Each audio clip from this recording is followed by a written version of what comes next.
Test, test. There we go. Windows had done that. Hey, Kestrel, good morning. Good to see you. Okay, thanks, Tubes. Appreciate that. Yeah, Windows was doing that stupid thing where it changed my microphone setting again. Yep, so fixed. Appreciate that. Thank you, Tubes.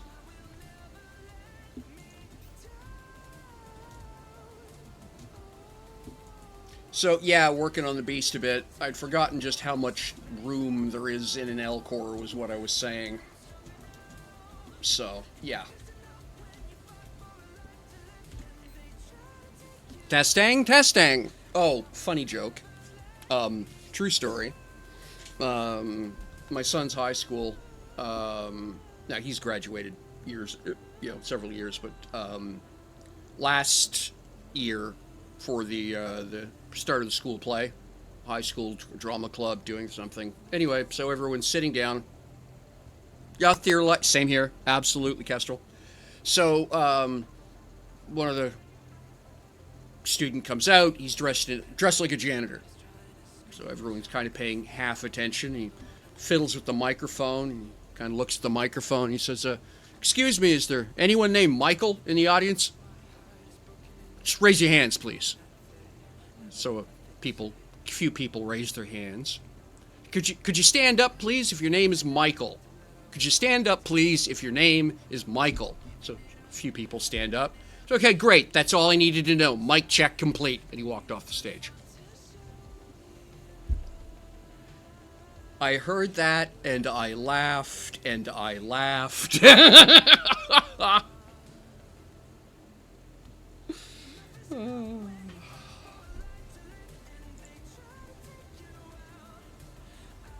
Oh, forgot the bloody engines.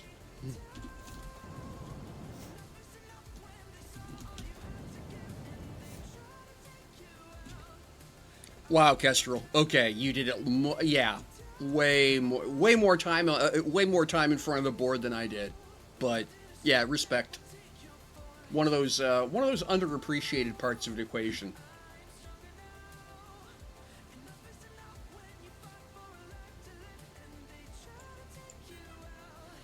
All right, so I will want that.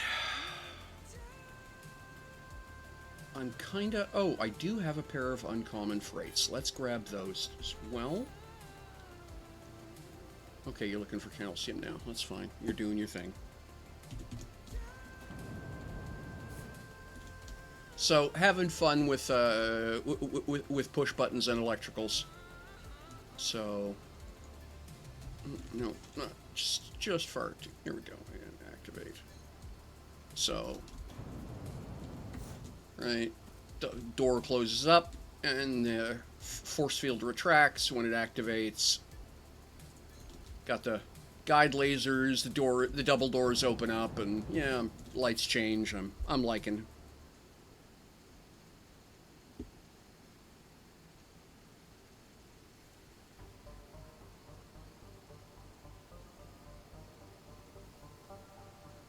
Wow, that's amazing.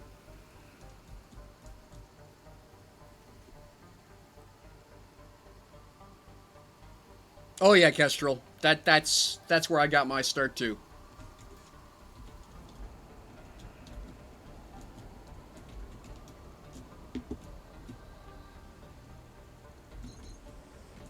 So I got a simple setup switch in here where the idea is that it's a push button that flips a counter, and then the counter is either, if the counter is 1, then the door's open. Counter is 2, doors closed, and that runs one of two different relays. Right? There's a not switch in here, so that sets the lights and the doors and stuff. Yeah.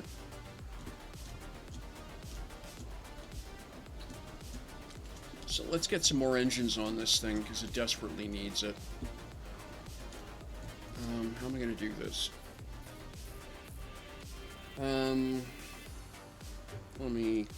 Let me give some think here.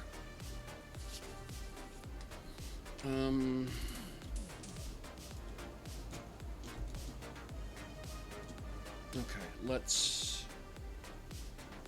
Yeah. Okay. I think I know what I'm.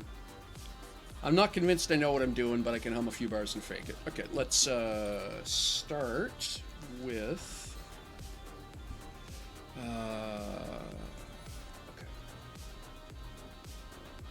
Let's get rid of that fuel tank. It is now too small.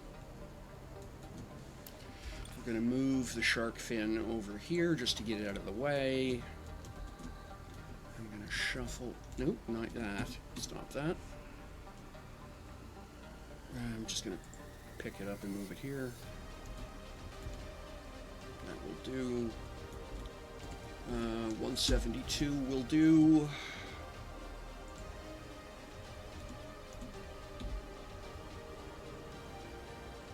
And that will go there. Yep. 168, that'll do. And then here. Alright, and then equip.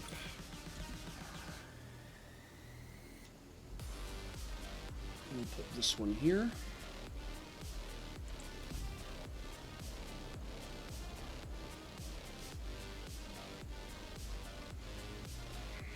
And I didn't check my numbers. There we go. We'll go 192. 190. So 0, 190, 58. Okay.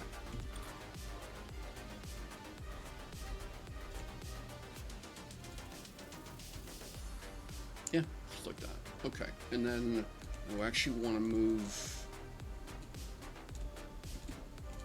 42. And then I want to move this engine in a little bit. So the other one's at 190. We'll set this one at 185. That's cool.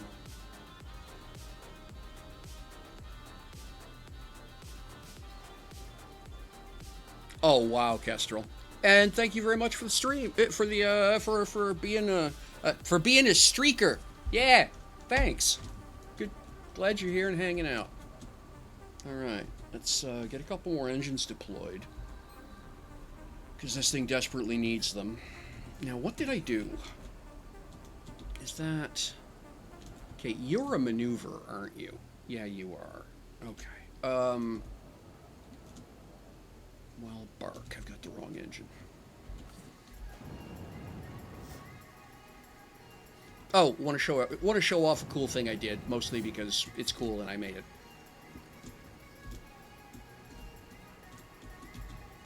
I'm really pleased with this. So, I'm doing the idea is this is going to be at least 2 stories. Well, it doesn't matter how many stories it is. I'm going to leave this central area here a vertical open, right? And so, no matter how high the building goes, and it could go fairly high, half kilometer, you'll be able to look down this open well straight to the ground floor. I think that's going to be kind of neat.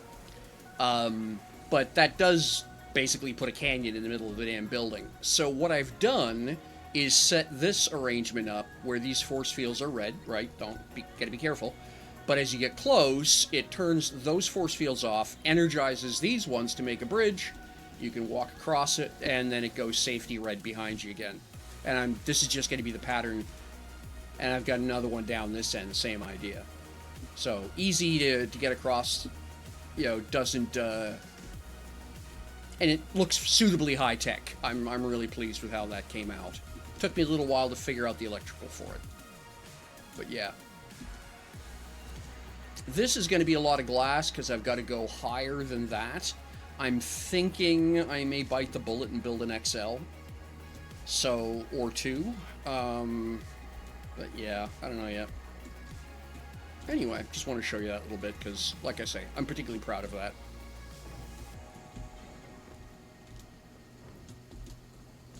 Alright. It's actually not that hard either. I was, for lack of a better word, what made it difficult was I overthought the problem. It turned out to be actually fairly straightforward. Okay, I do have a maneuver here. Okay, so I'm going to drop one of these back in here and grab that maneuver. Let me show you. Do I have L tanks over here? I don't think I do. I need to fab a couple of L tanks. Stack. Just one sec. I need to.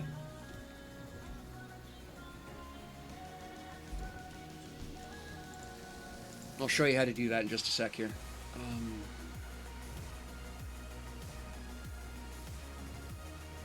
There we go. I need one of each, please. And then up here for engines.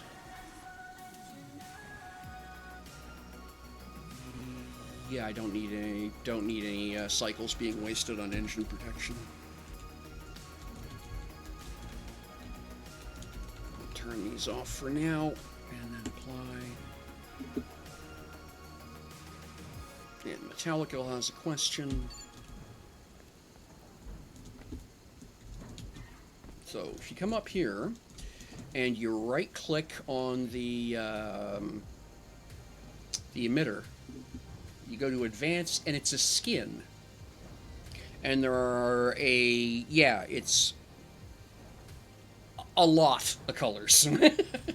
If I can I'm hoping I'll be able to either buy or earn the green one, because having these as green would just be perfect. But I don't want to get somebody else to come in and do it, because the problem there is I can't do it myself. So if I do add another floor and I want to do this again, then I have to keep getting other people to come in and do that. So I'm hoping I can get the green color myself and figure it out. But yeah, it's kind of cool. So okay, there we go.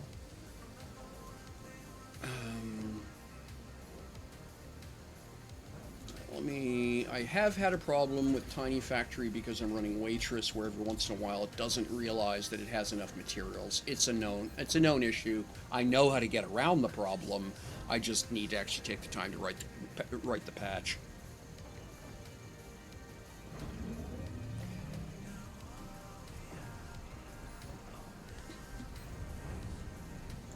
Okay, so basic pipe and basic injectors I need. I actually, that was something I got for game time. It was, what was it? No, not here.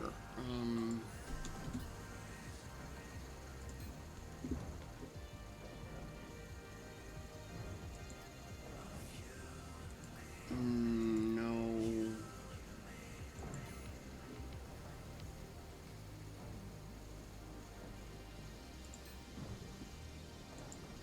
It was something I got associated, I think I got it with Settler, I think.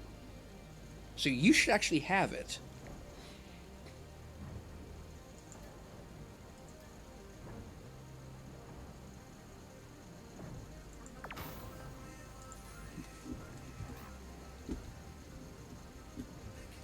Ah!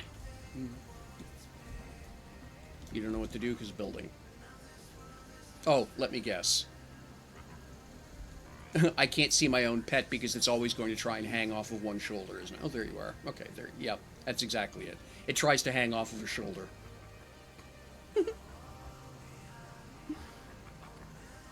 Check the skin tabs. Okay, one sec. No, not that one.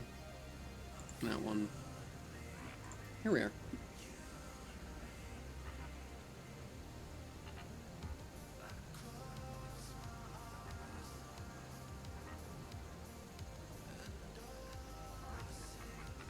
So yeah, it'd be nice if it said what I got it for. That would be cool. But all right.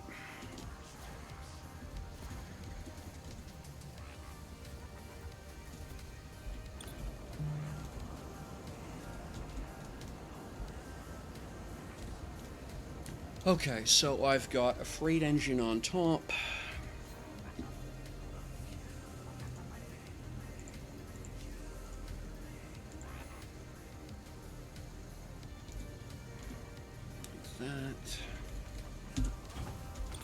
And you are sitting at 24,172.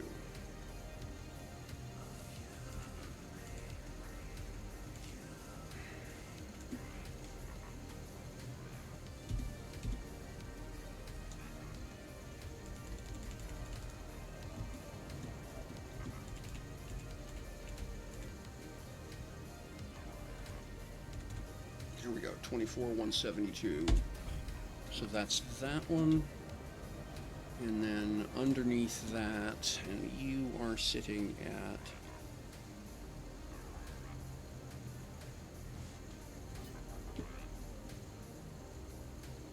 They won't release the info how long you need to play for each skin. I'm still occasionally getting new ones. That's over 104 days playtime. Okay, that's cool.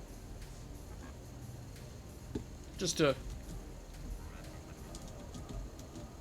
And I can understand why they won't release, because there are some people who are just, for lack of a better, more polite way of putting it, min-maxing assholes, and they would just, and that would just be they'd stay logged in until they got it and then leave, which just causes problems for everyone else. 23,168.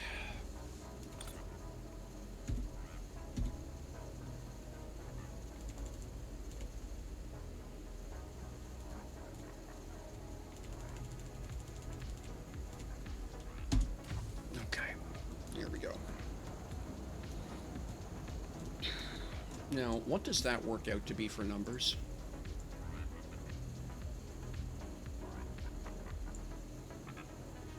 Okay, that's 4 Gs. Really? Okay, well, fine. Okay, so... And 6 Gs. Okay. Alright, that's workable numbers, and my mass is currently sitting at 600 tons, which means I get 1,000 tons at 2 Gs, which was my target number. Okay, so that once I get the fuel tanks printed off, I'm good to go. All right, that's what I was trying to get to. Now, oh yes, you.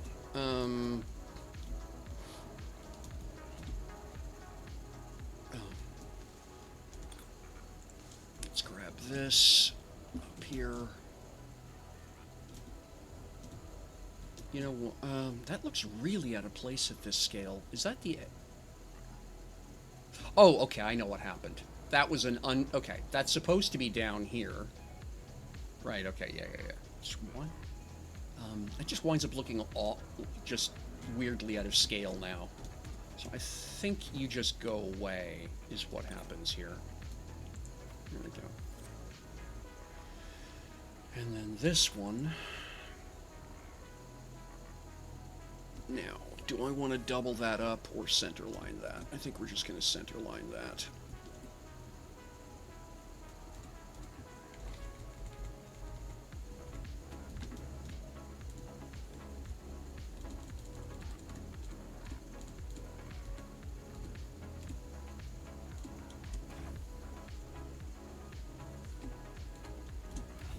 Okay, cool.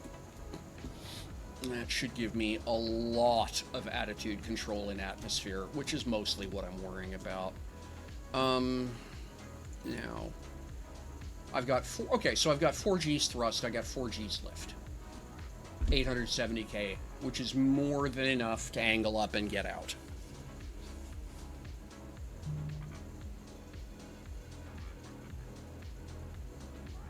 Oh, very cool, tubes.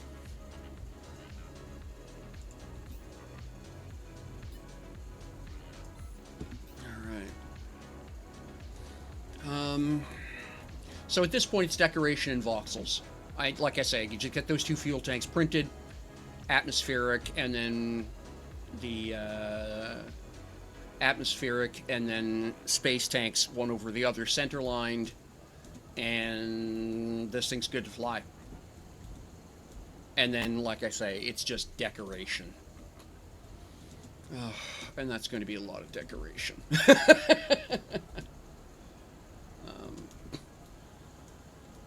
But it's coming along. I like how it looks. What is that? Because this looks just I need something there. What is that? Okay, that's here.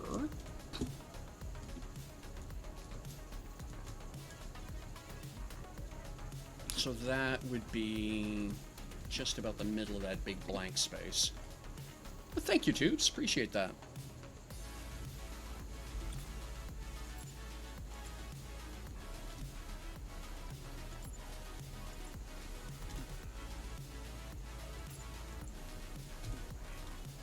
Yeah, let's go take a look at that.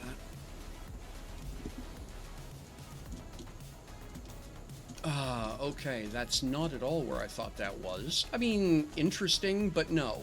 That's not where I want that at all. First off, the view would be terrible, and secondly... Nah, don't like it. Alright, so it's more like here. Alright, we'll just... Okay, so it's 1, 2, and it's... Yeah, okay, so it'd be here instead.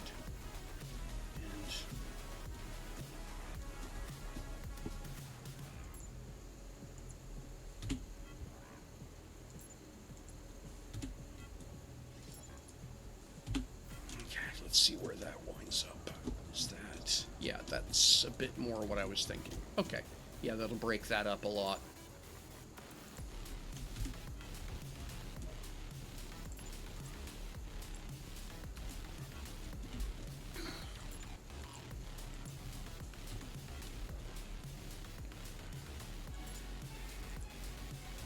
Okay, let's get a window into that.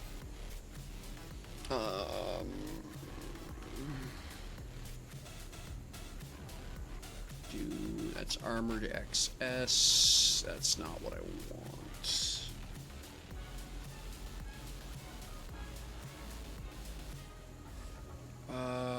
We could do the armored M. Let's see what that looks like here.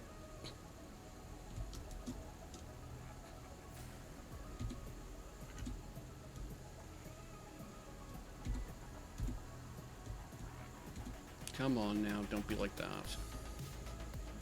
Oh, for fuck's sakes. Excuse me. Yeah. I don't know why that was suddenly a skill testing question.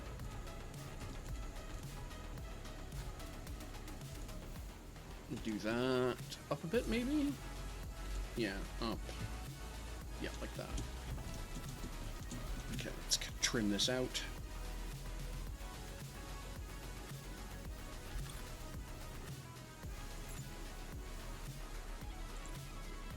Nope, no, that's not what I wanted. Here we go.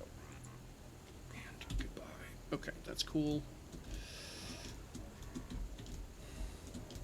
And then I got next thing to do after this is going to be, quote, the paint test.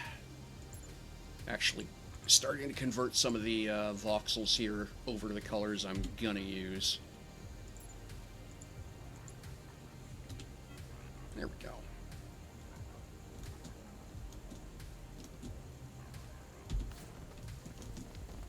It's a bit high, but that's okay.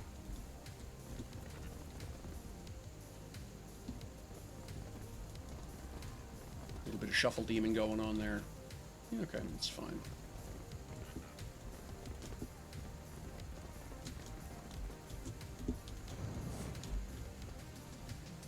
What the hell are you?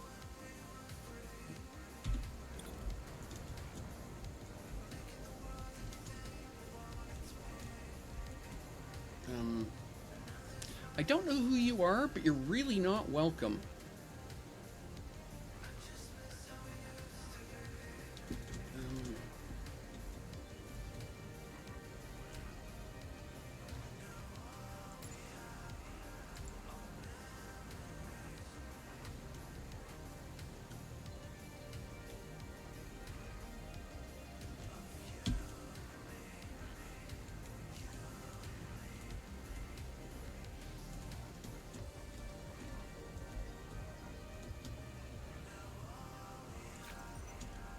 Ooh, that just made it worse. What the hell? Okay, well. There is another solution to the problem.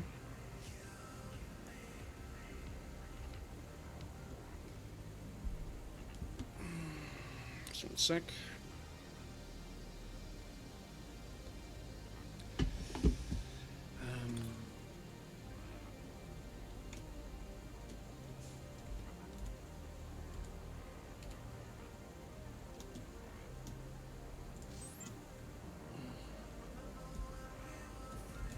Yeah, that's what I thought was going on there.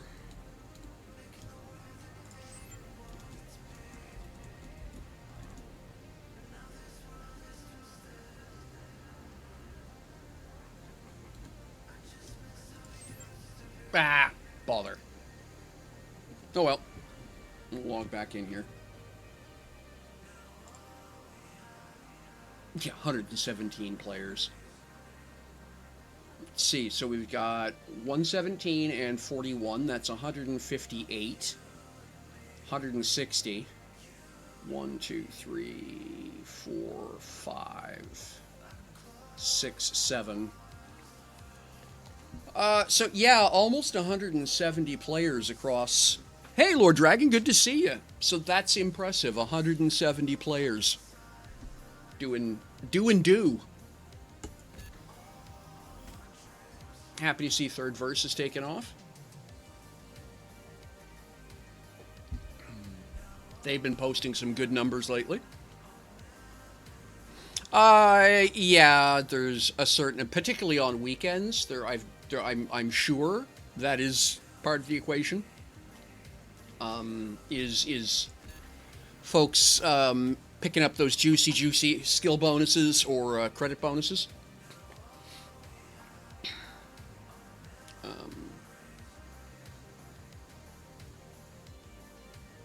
Yeah, I don't get me started on this.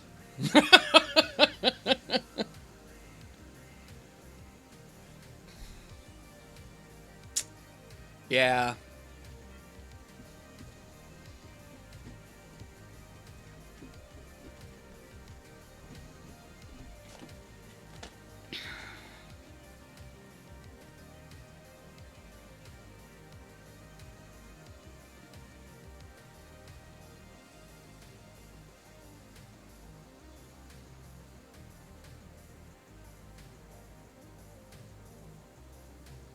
Oh, that's right. I remember you telling me you're a C sharp guy. I'm out of service on C sharp. It's been a while since I've looked at it, but I mean, it's not that complex a language. My biggest thing about my biggest thing, I'd consider doing my own. It's I've got a Kubernetes stack here running at the running my home lab. It would be trivial to spin up a service here, but I couldn't convince myself I would dedicate the time to it that would be required to do it right. So I'd rather be a strong supporter of other people's servers and offer what help I can there, as opposed to doing a half-assed job with my own. That seems like a better deal for the community to me.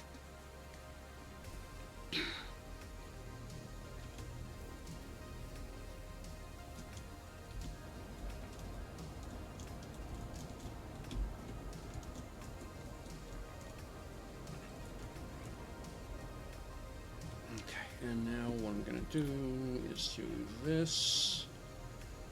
And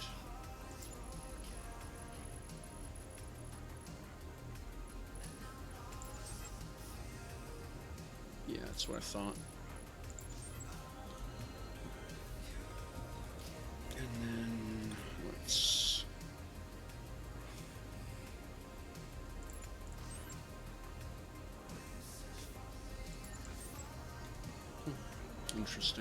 Interesting problem. I will need someone who speaks voxel much better than I do to fix that.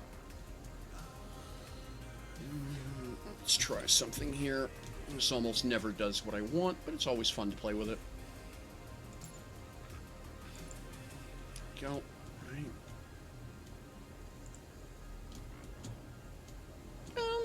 That's not terrible. You know.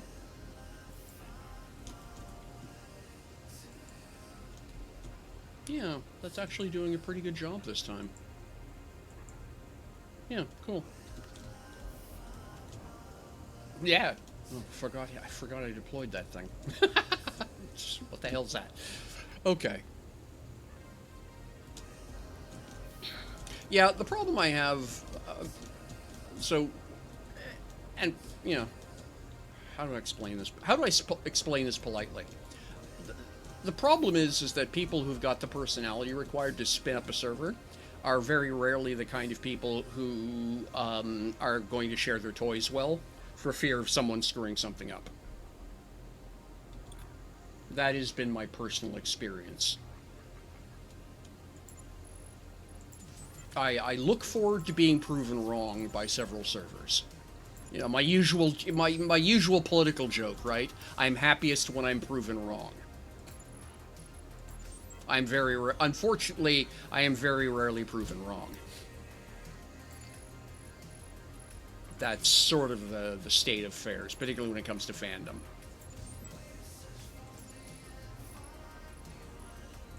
But, I mean, you know, it's not like Git repos don't exist and we don't know how to do large-scale distributed software development. That is, you know, I mean, Linux, point.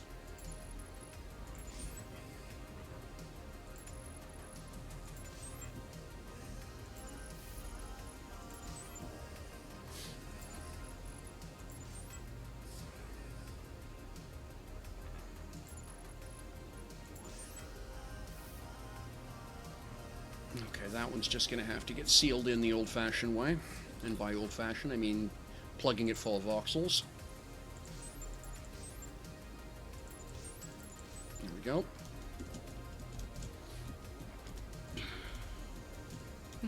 Doesn't look so bad.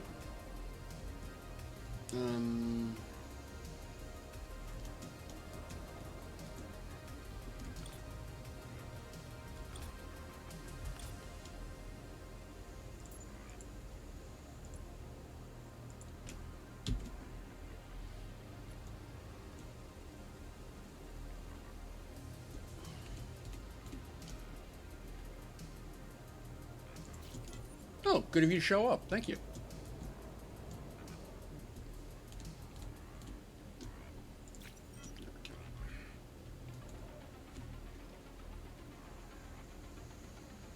Okay.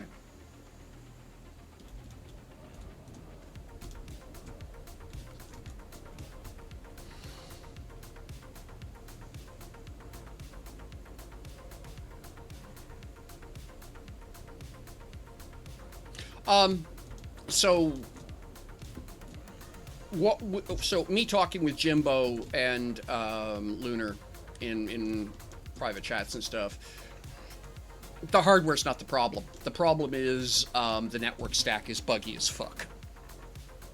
100 users barely has the CPU ticking at 15-20%. And they've got a quote, modest Docker machine, right? So anything capable of running an LLM would be probably asleep. The problem they're encountering is some quirky behavior between the gRPC stack for authentication and then the Docker networking internal.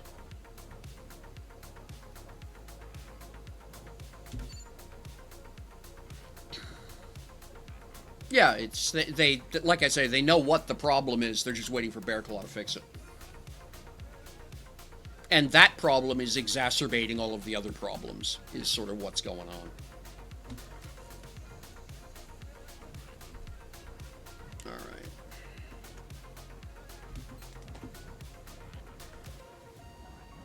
right. Okay, you're still chewing on fuel tanks. I came over here looking for something. Oh, the force fields. Are you not gonna do those, or what are you doing? I just have too many things queued up.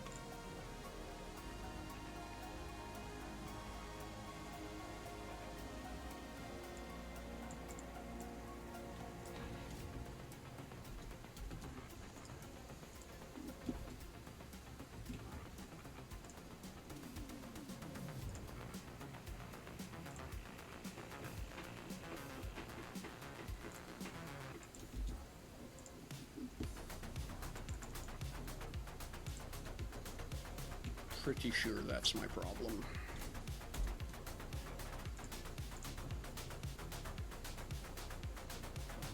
No, that was the right number, so you're not the problem. It's probably that I'm at a Garnerite.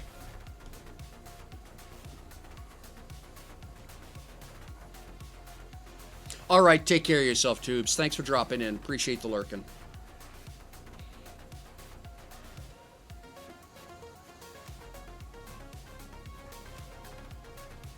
Oh, interesting, Lord Dragon.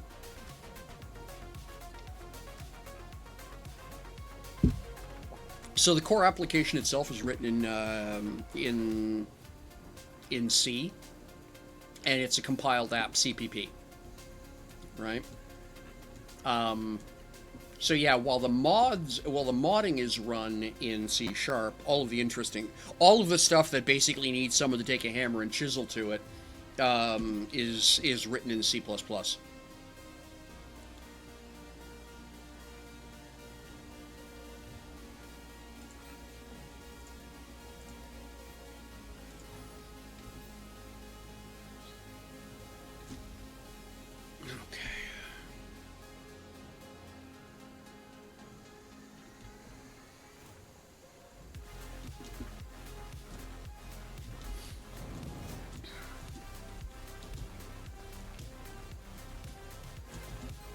This is probably going to be my myDU for the weekend, for sometime this week, is hunting this bug down and squishing it.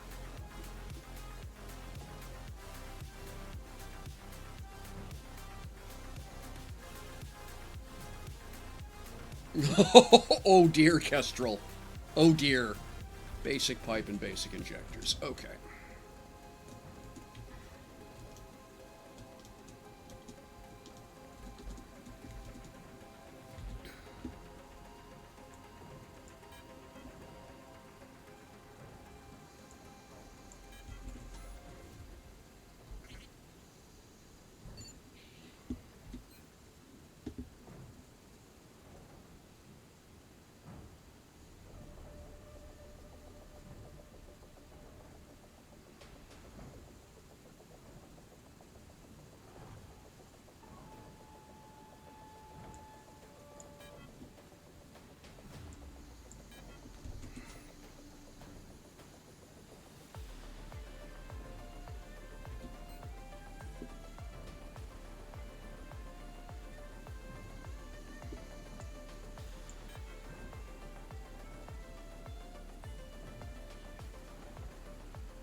There we go.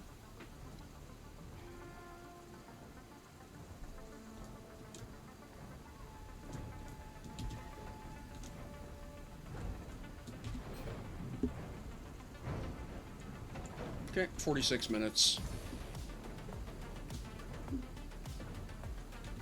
I wonder if I just move those force fields to the other machine.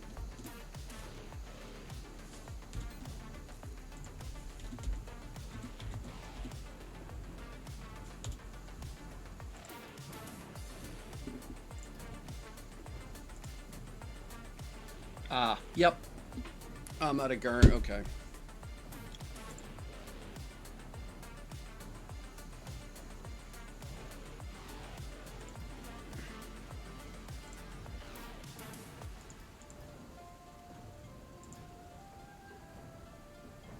Should have lithium.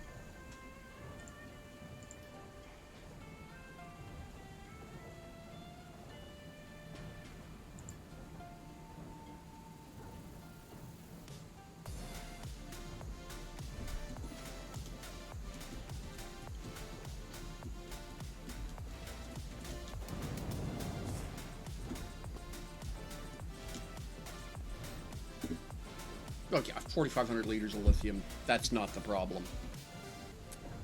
I'm guessing it's just a timing issue. Well, let's do something here.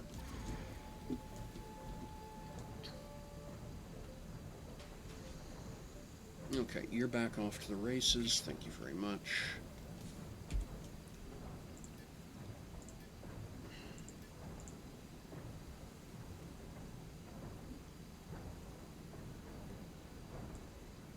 Let's grab those out of here.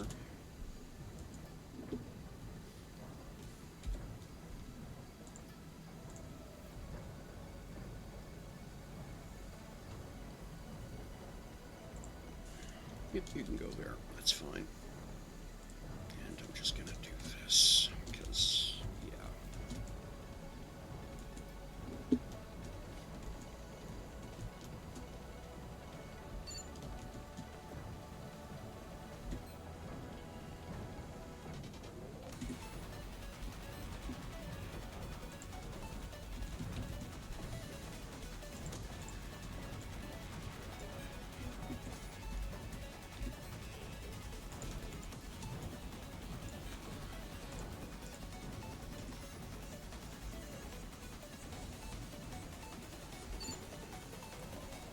Whoops, turn it off.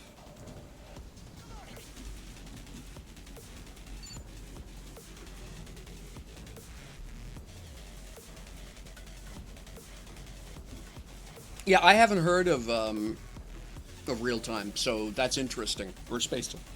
Oh, sorry, Spacetime DB. I haven't heard of that one, so that's interesting. Ultimately, part of this problem with this game stems to the fact that it was in development so long that it has been generationally lapped.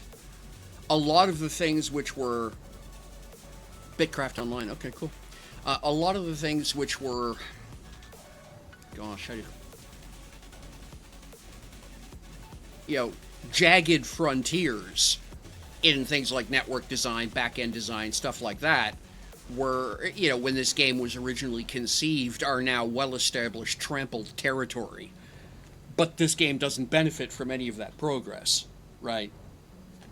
That's just the nature of technology progression.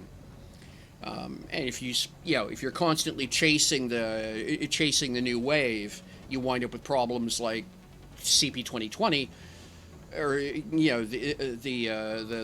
first Cyberpunk game was 10 years in development because every 3 years they basically started all over again.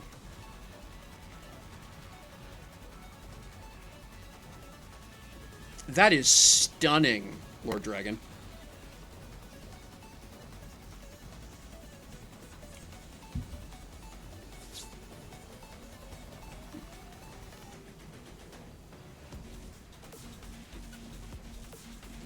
This is definitely not my vibe right now. Ooh, not you.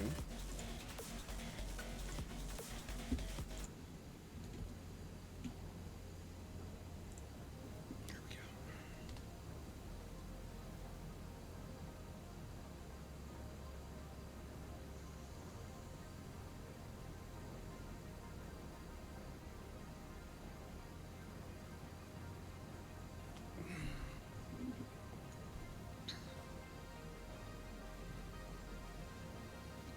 So,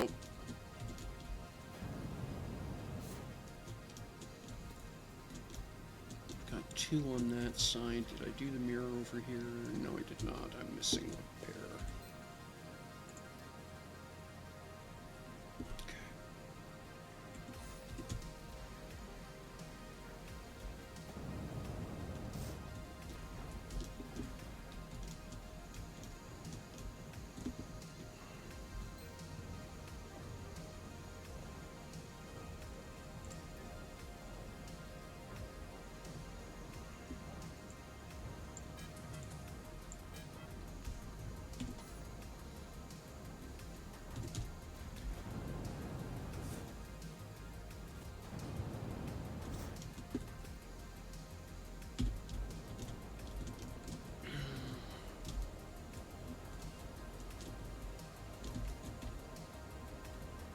Okay, so it is that innermost set. Okay, got it.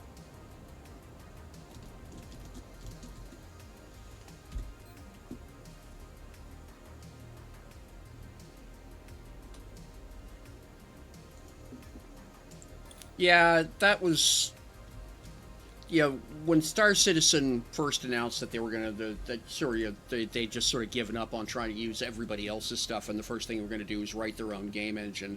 I distinctly remember somebody in the industry, I can't remember who right now, but basically saying that as a developer, you have time to do one of two projects: write a game engine or write a game. You do not have enough time to do both.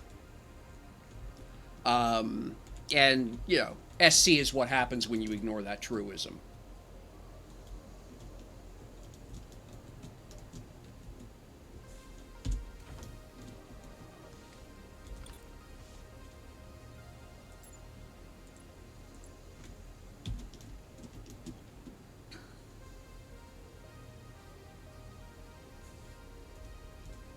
Huh. Oh, am I off? Yeah, I'm way off center, aren't I?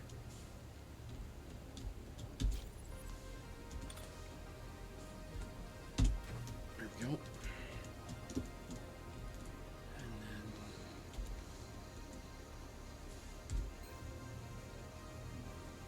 do I have any wingtips? Yes, I do. Equip.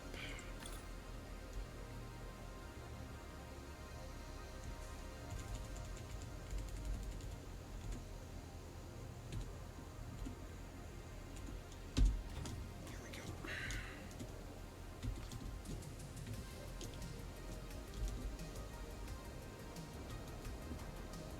Did I ever do this one?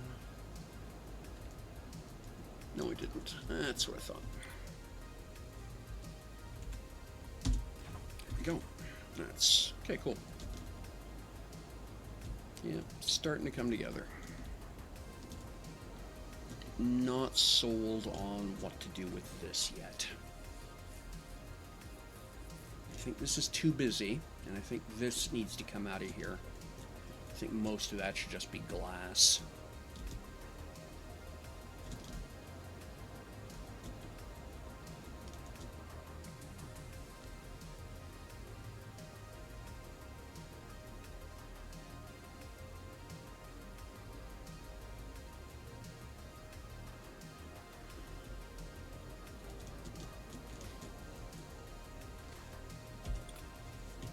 Let's do something fairly obvious.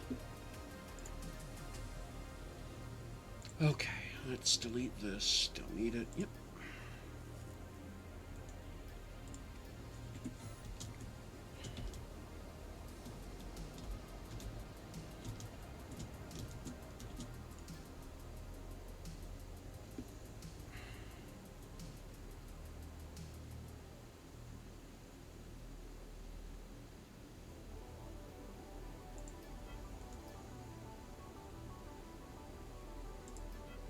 There we go. When in doubt, make a backup. It would suck to have to tear the thing apart and reassemble it, but it would be at worst a 24-hour delay.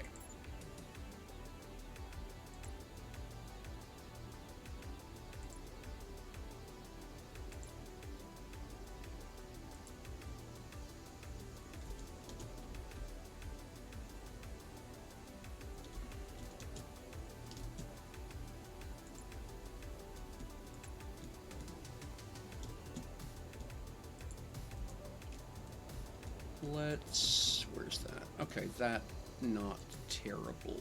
We can go. Am I slice? Yeah, I'm slicing into other material at that point. So can't. Okay, let's. So that's basically high water. Okay.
That looks terrible.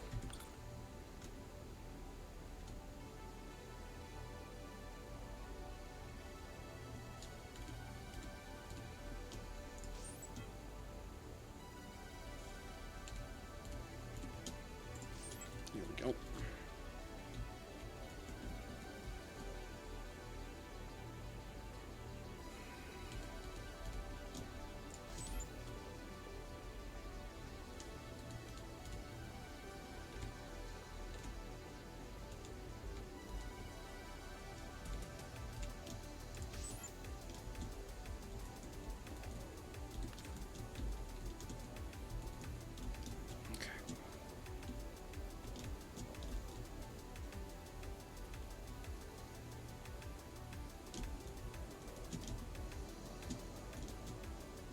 Now,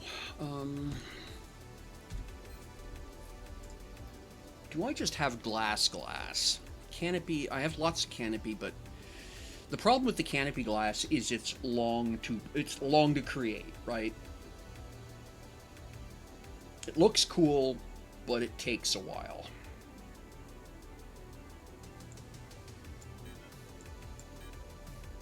Okay, I don't have any with me, so we'll have to go back over here.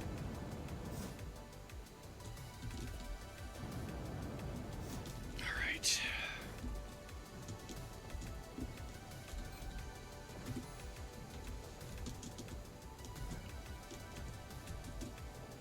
Okay, we're happily making windshields, which I will need a lot of. That's not a problem. Let's turn you off. Let's turn you on. Glassy glass. What do we have? Not promising. What about you?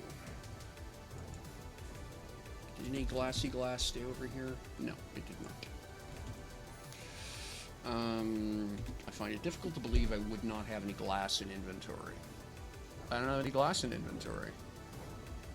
How the hell did I manage that?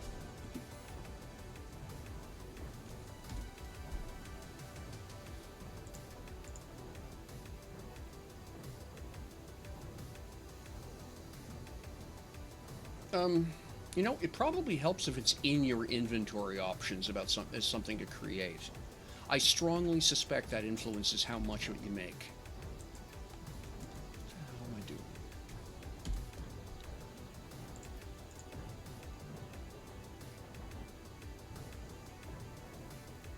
Okay, that's normal. Okay, that should be over there.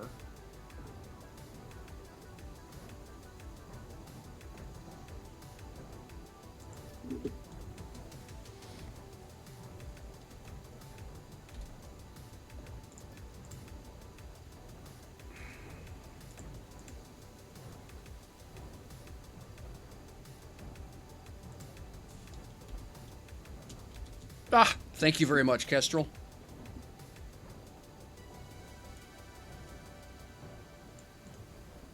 Incredibly kind of you, sir.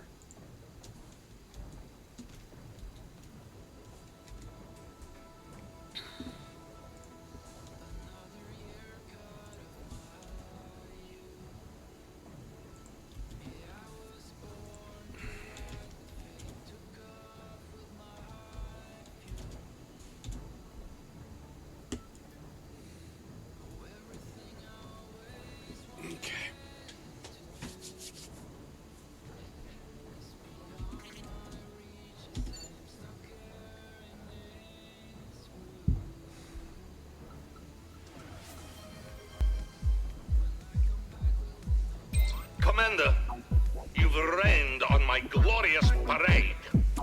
For this, I'm sending everything I've got at you. But I won't let you have the satisfaction of catching me. I'm escaping. One place that hasn't been corrupted by capitalism. Space!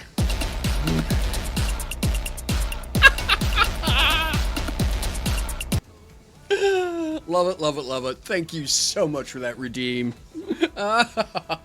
Absolutely, Lord Dragon. Awesome, Kestrel. Thank you.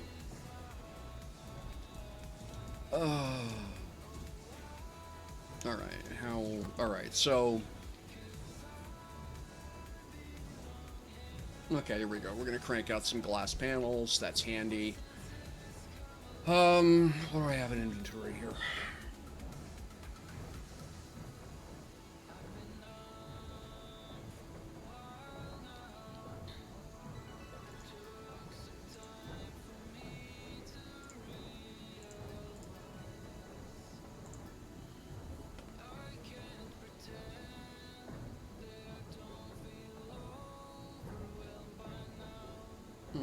Yeah.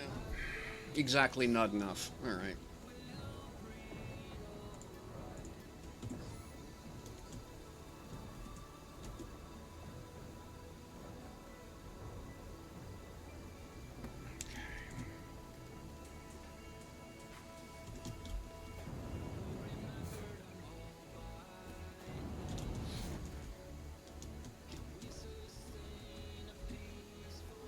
There is going to be a need for an awful lot of voxelmancy to get done on this thing, but that's okay. Progress is progress. It's starting to look okay.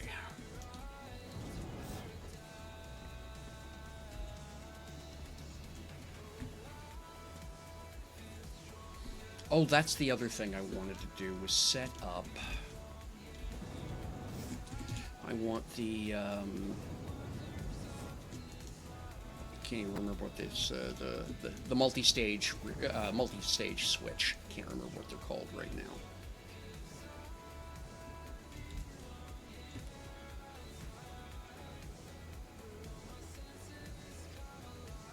Oh, interesting, okay.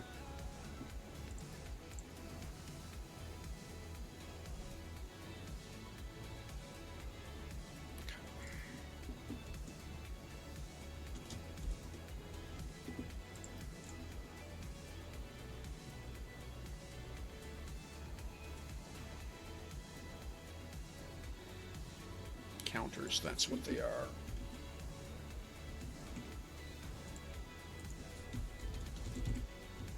So it's 2, 3, 5, 7.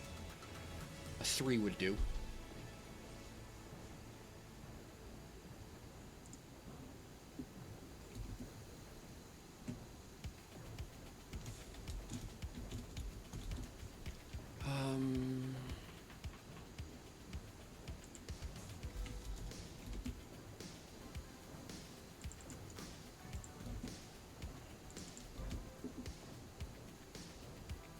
Interesting.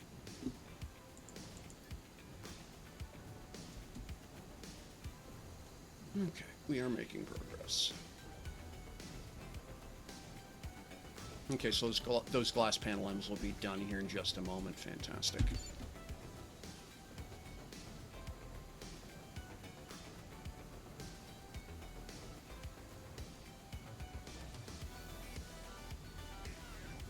Yeah.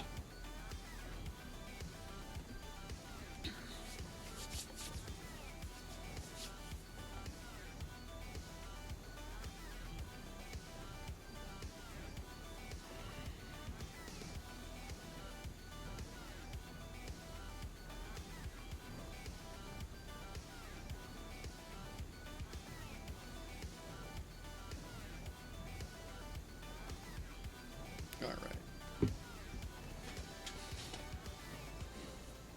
Oh. How are we doing here? Okay, been about an hour, so 10-15 minutes here. I'm gonna go for a break, refill my coffee mug, stuff like that. So, however,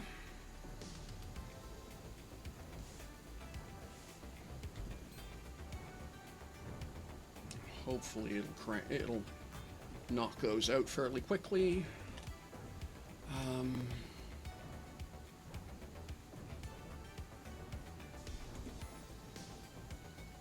Oh, there we are. I only need... It'll stomp those out. I don't know. We'll see here. I'm kind of obsessing about getting this thing to the stage where I can actually do a flight test with it. So... On the other hand, the nature of flight testing is that, you know,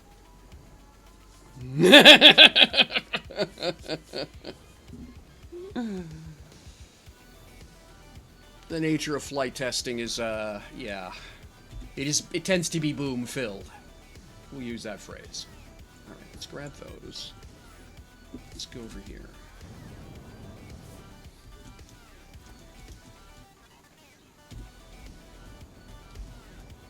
That's just, I need to do something with that.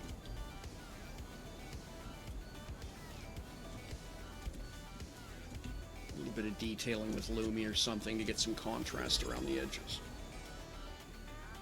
Hey, new subscriber! Thank you very much, ManuA12. Appreciate you.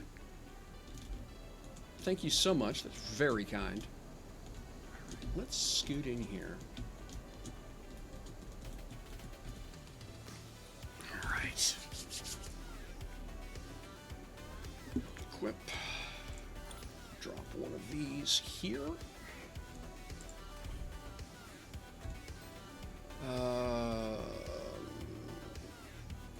I need relays and switches, and they're all okay. And I don't have any spares with me. Okay, relays. Okay, let's think about this. So I'll need 3 buttons, 3 relays, an and a nor. Let's go get that.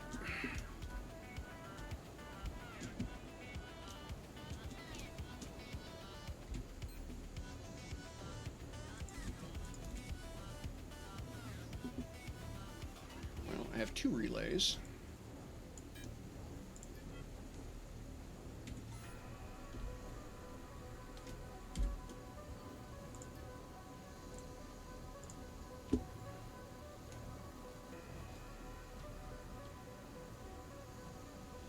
Yeah, okay. They're in production. We'll just step that up to 3.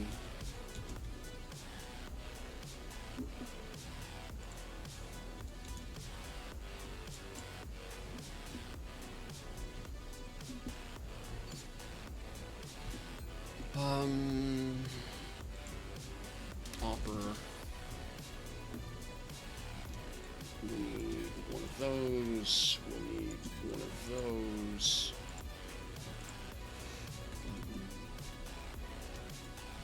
We need 3 of these. What have I got for lights over here?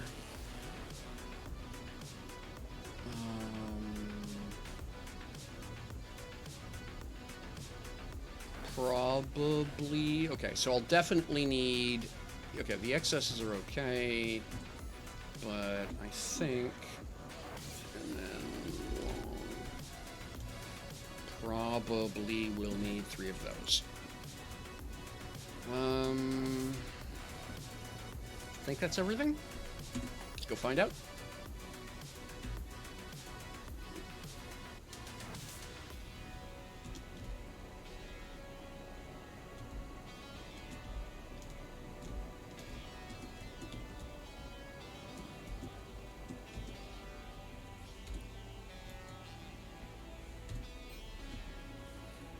If you have any questions or whatever, menu 812, shout out.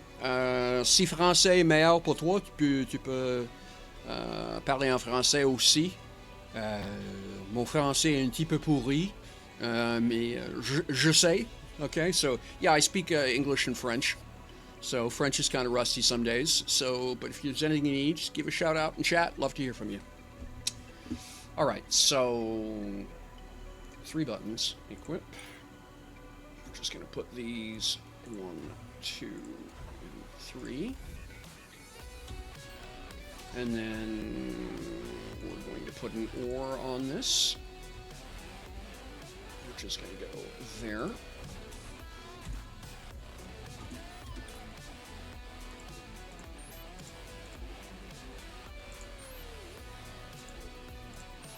Go, right? So now those are going to trigger that.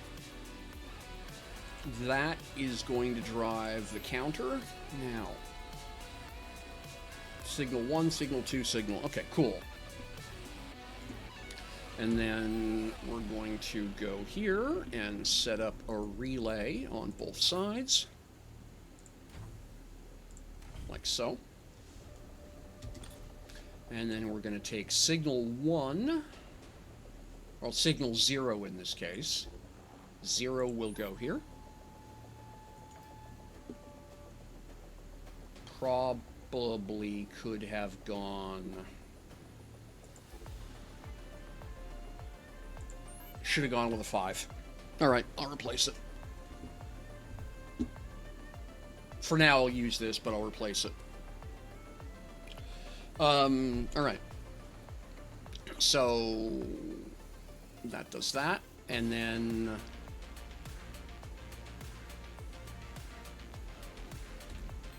I need a NOR, and that goes here. And then I need above that. And then here I need this. And that. Okay.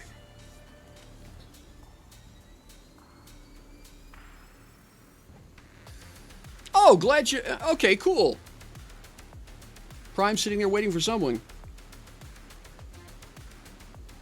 Awesome. Thank you, Kestrel. Good to know. Yeah, glad you're liking it. Now, to make sure things are absolutely clear, I'm not the inventor of Tiny Factory. That is a fellow named Squiz. I believe no longer playing. But when they decided they were quitting out alive, I asked them if I could take the project over and continue working on it because I just like it so much. They said, yep, no problem. So I'm the maintainer, but I am not the inventor. But yeah, appreciate it. Okay. So you go here. You go here. You go here. And you go here. And then you go here. All right. Now I need a good color of green.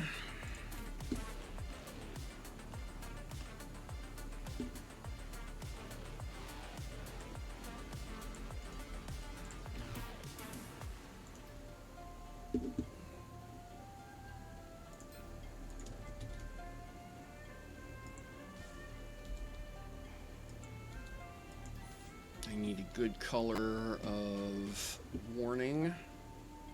Where's my warning orange? There it is.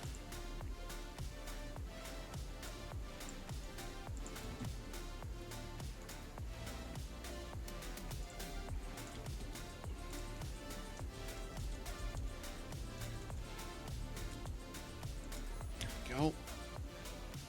And then, yep. And then here, I need a good color of blue. And that would be you.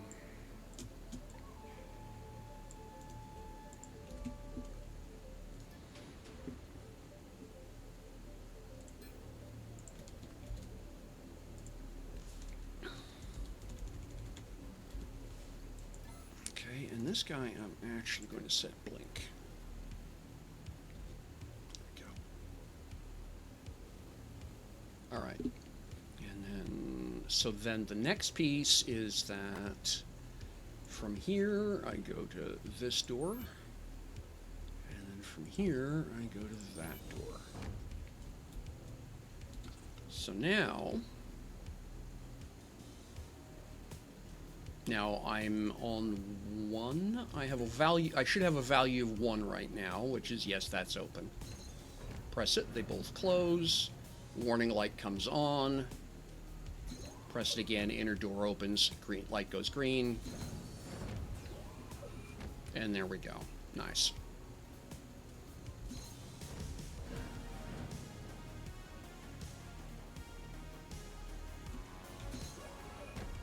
Nice and simple. All right.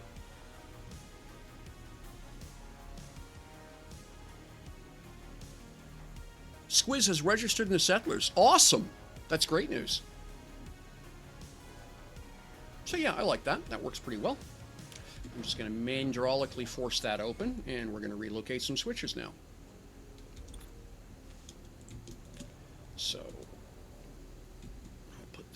here. I'll put this one here. And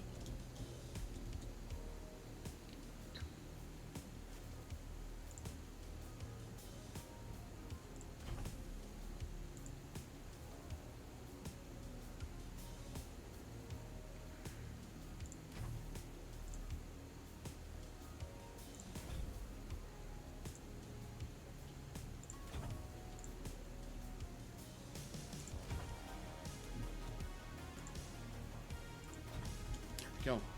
Nice. There we go. Little roleplay airlock.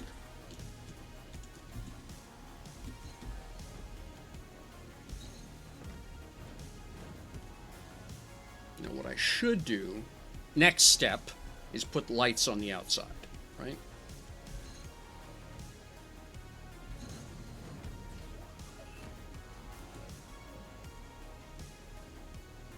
And for that, what I would need is an ore. I don't have... Oh, go get another one. Yep. Yes, yes it is. It is an airlock.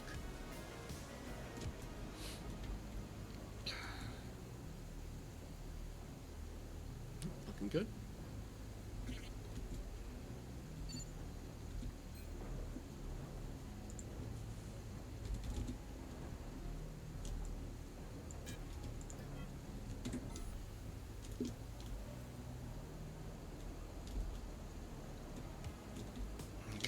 So now what I need,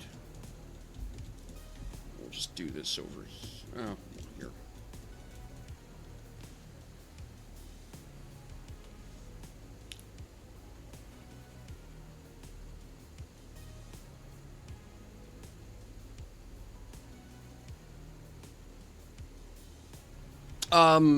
Actually, Manu,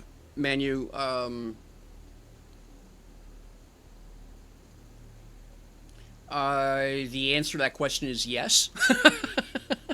That's the best way of putting it. I have some mining operation, but for example, but I don't have any access to T3 ore, for example, and I don't have a lot of access to Tier 2 ore. So I tend to keep buy orders up on, I keep buy orders up at Haven 16 for stuff I need. And if it's not getting delivered fast enough, then I'll go, yeah, very miserly in that case, Tubes. But yeah, if the buy orders aren't getting filled fast enough, I'll just fly to Alioth 0 and go get it. If I just need a general top-up, then I'll just go pillage a couple of asteroids.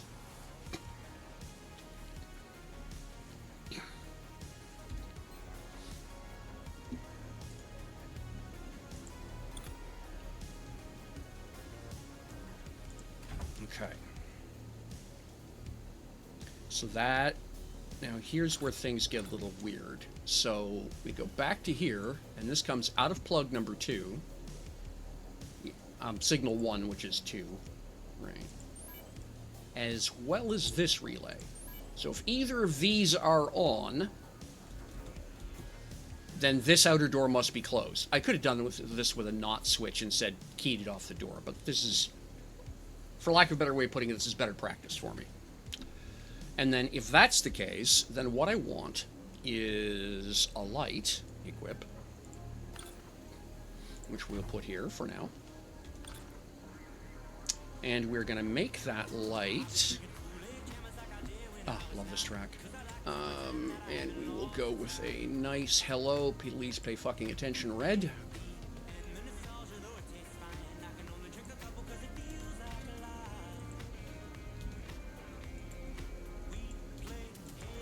Go. Alright, cool. So now, that needs to come outside. Move that to 0. There we go. That can sit there quite conveniently. There we go. And then I'm going to move this over here for now.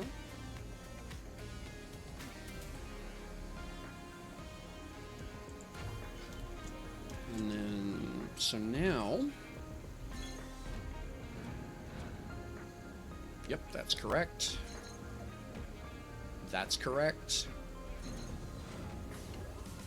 And you shouldn't, oh, because I never plugged it in. There we go.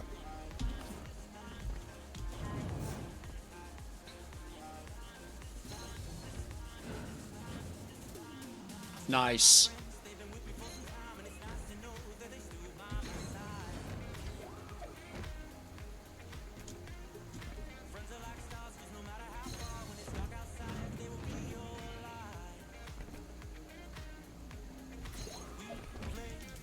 And there we go.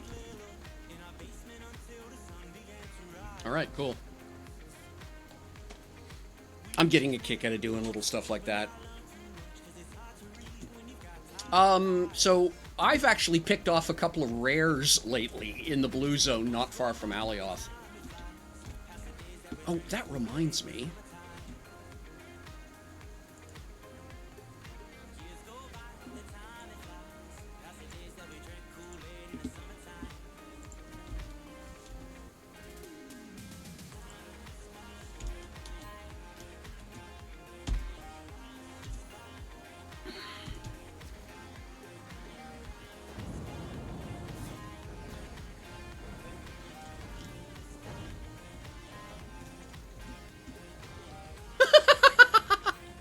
Oh, okay, I know why.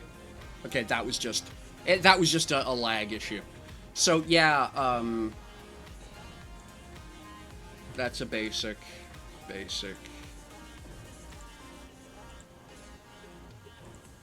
There we go, a rare, 3 days old. If it's less than 48 hours, I can guarantee you no one's been to it.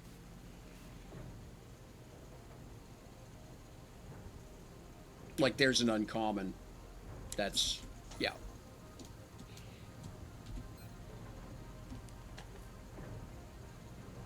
Okay, that's in Thades safe zone. Oops. Punt!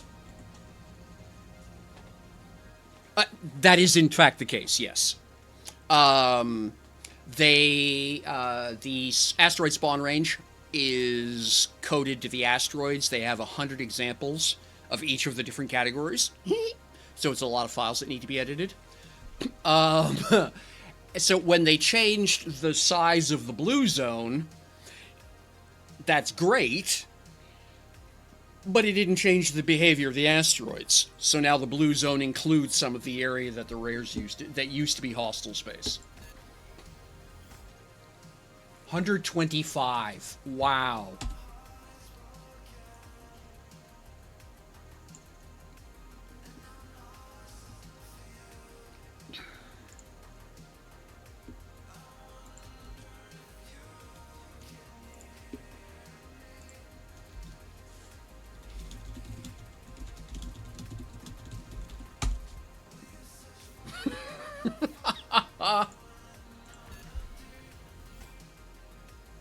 Oh, I agree with you. I don't think they should fix it.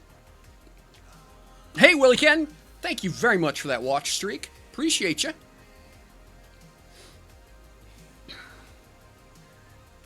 That's fantastic.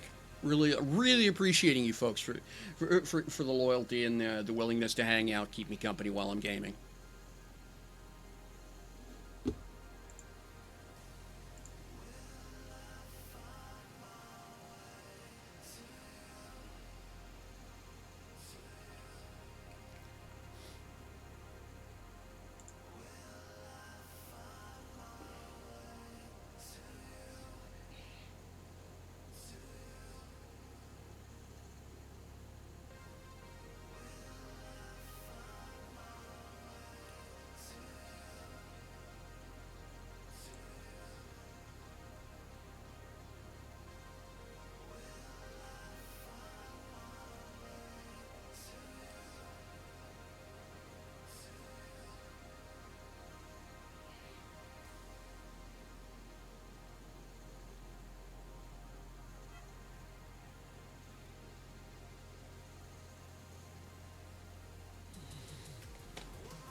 All right. Sorry, I was just catching up with some of the stuff Lunar's discussing in Discord. I just want keeping an eye on that because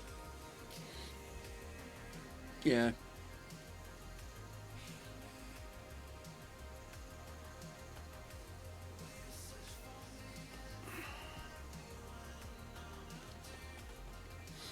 All right.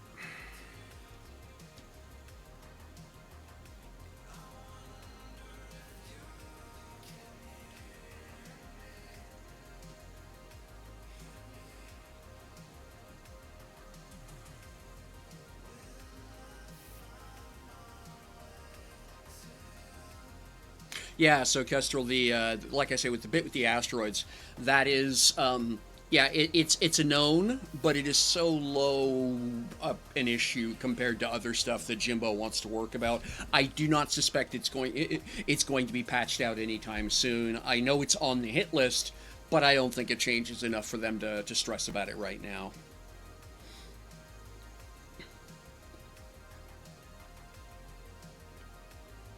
And I agree with you. I think they should leave it as is.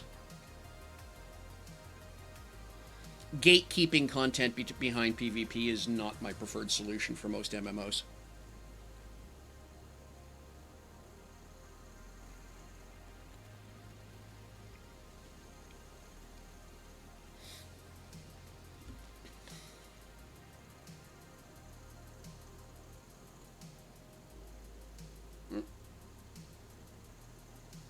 Oof.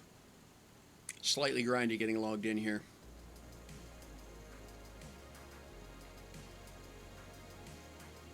Faster, little hamsters, faster! Apparently not.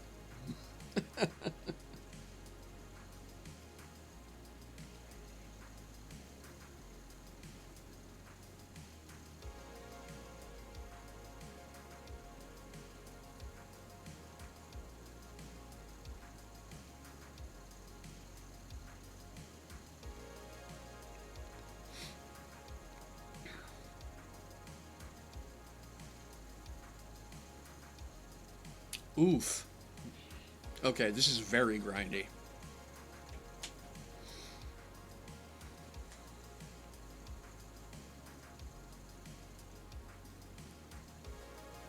Oh, there we go.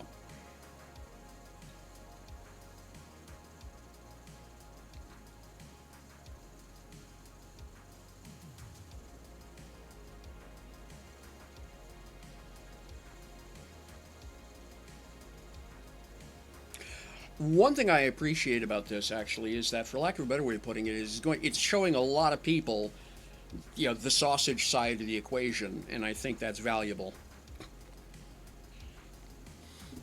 Because I think there aren't enough people who actually understand well um, how non-trivial MMOs are internally. Ooh, yeah, that'll wake you up, won't it, man?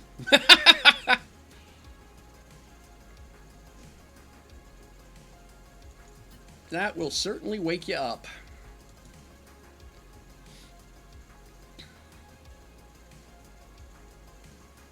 And yes, I believe you are correct, Lord Dragon, that, yeah, they are queuing hamsters at this point.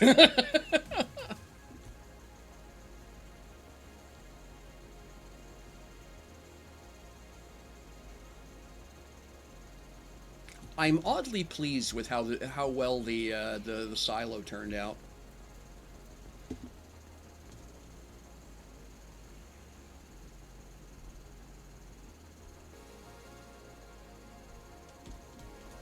It just wound up being an accidentally good combination of materials and colors.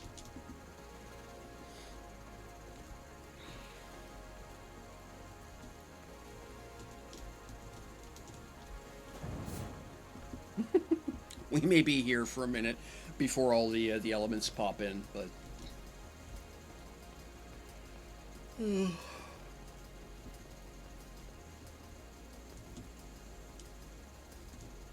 actually,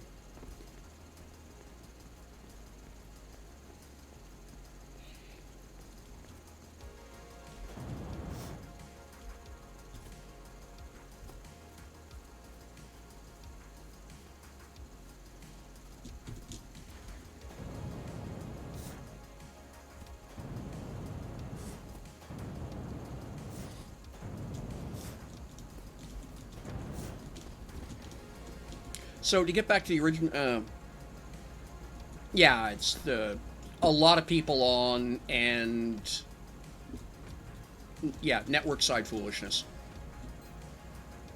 Okay, I can go here for now.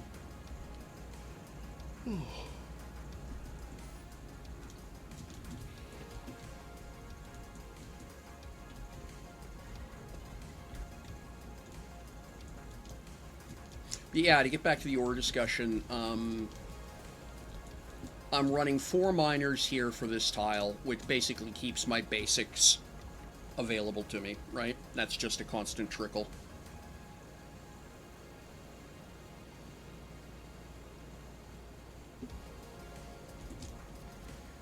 I'm feeling better. I should go re-injure myself. Yeah, good plan, good plan. Um,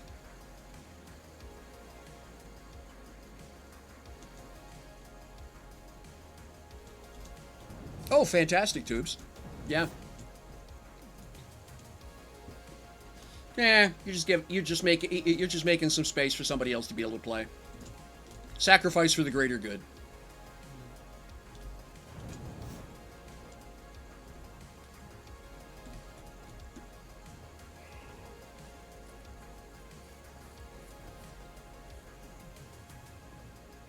Yeah, I understand that completely, Tubes. I've got a bad back. I've got a perpetually bad back, chronic injury.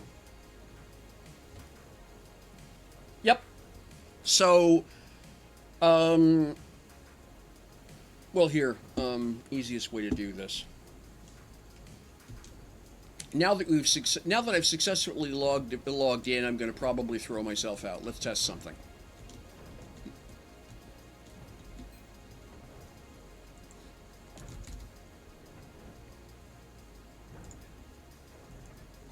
So if you get the reward tokens that you pick up for daily and weekly, you can use those to get terrain units to put on to Sanctuary.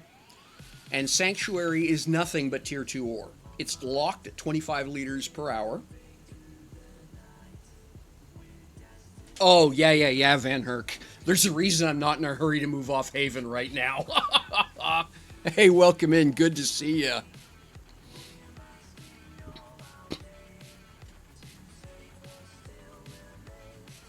Yeah, I actually was at Market Zero as well. I landed, found myself a nice piece of grass to land on.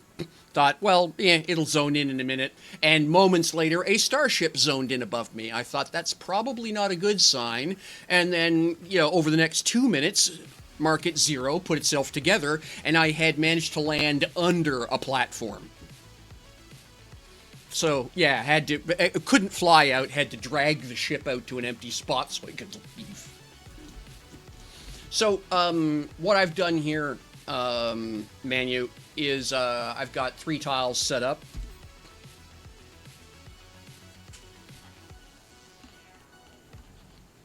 A small flower as were, a trillium, if you will. And each one is 25 liters per hour, right? And so I just got myself a nice corner. I've got all 3 machines basically sitting on the corners, so it's easy to manage them. I'm going to actually come back and tear this apart and redo it, but I need a slightly bigger ship before I can do that. But yeah, the idea is I'm going to be replacing all of this with another design I have, which is going to look like one platform that with 12 mining machines all sticking off one direction and stuff, and some refining capability on it and some stuff like that. The idea is, but that's how I'm handling the T2 problem. At 25 liters an hour, however, my effective rate is 130 liters an hour. And, over 10 hours, well, that's 1,300 liters. Over 20 hours, that's 2,600 liters. And so I'm getting up to 3,000 liters a day of each times 3 tiles. It solves most of those problems. But, so T2 isn't the issue. It tends to be with me T3s. T3s and the fact that no one actually needs money on this server, and so no one's that motivated to do things like cargo runs. Wrong button.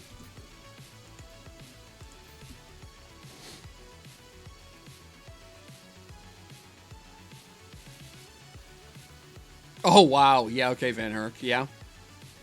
Had a static spawn in on me. Yeah, glad it was only a pocket chip. Yep.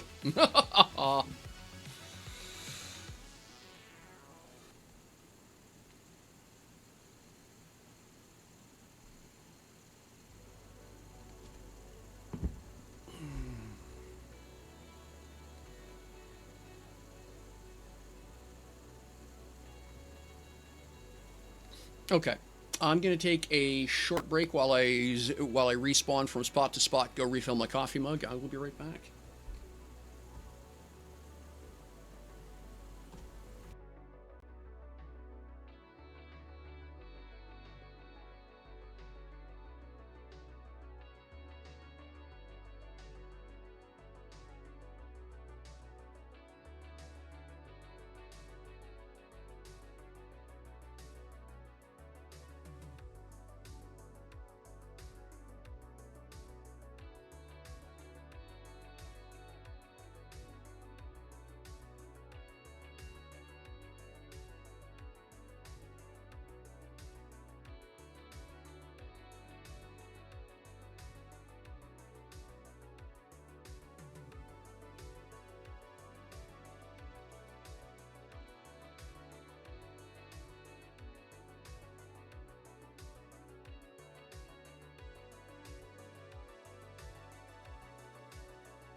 Yeah, let's just say I'm not thrilled by coming back when the amount of time it took me to pour coffee, and I'm still zoning.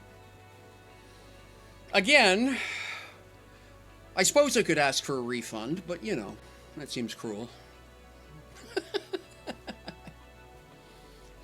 But that's okay. Worse it happens, is I Alt F4 it, log back in. It's not the end of the world. Yay. Second coffee. Second coffee, crunchy chocolate. Life's good.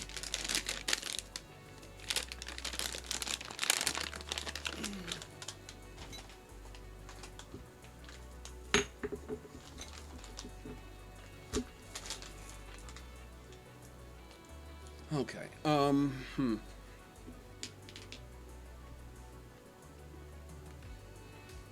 Yeah.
There we go.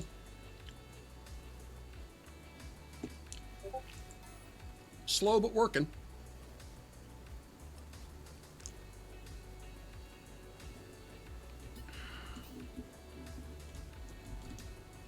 All right.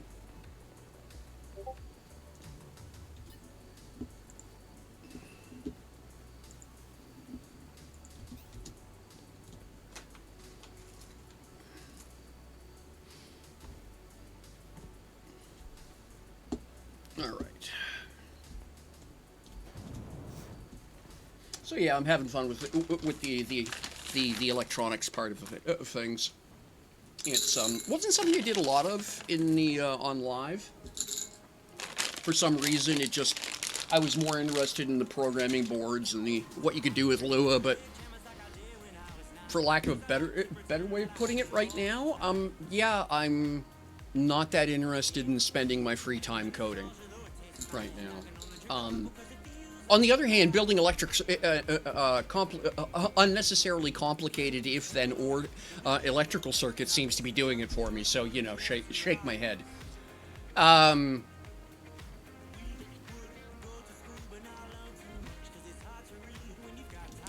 eyes.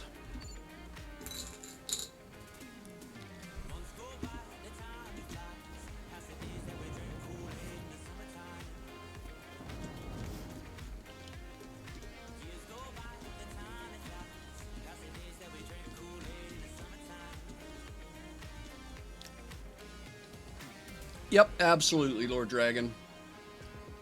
Definitely going to need a voxelista to get some of this done. But that's okay.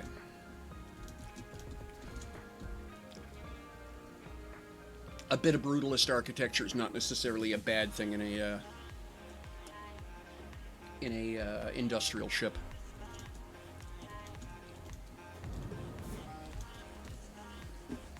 Now, why?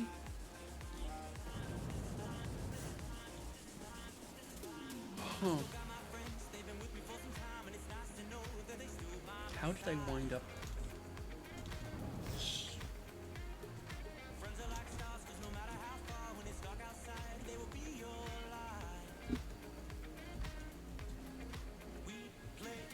What was I thinking? Okay, I think I know what it was I was thinking, and then I changed my mind. That doesn't need to be here.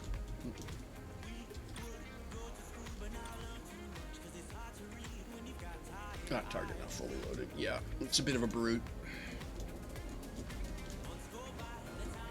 And I'm debating leaving, tweaking the size of these voxels, and leaving these here with the idea that something shuttle approach or something. I don't know. Or lowering them and doing some kind of a quote virtual hangar, you know. But I haven't decided yet. That's a stitch line, in case you're wondering. So as I'm working, I just make sure that I copy the left side of the ship to the right side, do the flip, and then make sure that it lines up on the stitch line.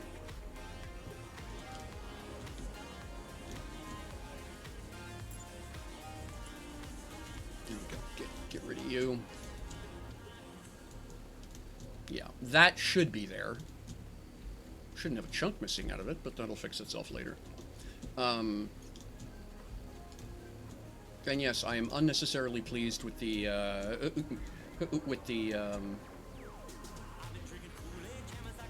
why am I hearing that song again? I mean, I like the song, but twice in a row is a bit much.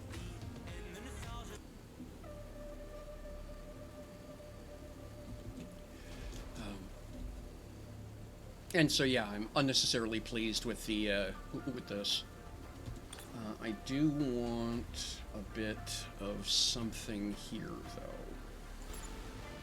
I'll do that. Is that what I wanted, though? Close enough. And then here, I need to hit this button a couple of times. That was more than the couple I needed.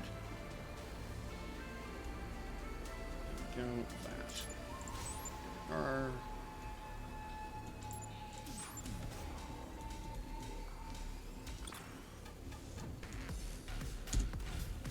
There. That's better. A little easier to see that way. But yeah, so what I'm going to be doing is using force fields to basically build boxes around the machinery.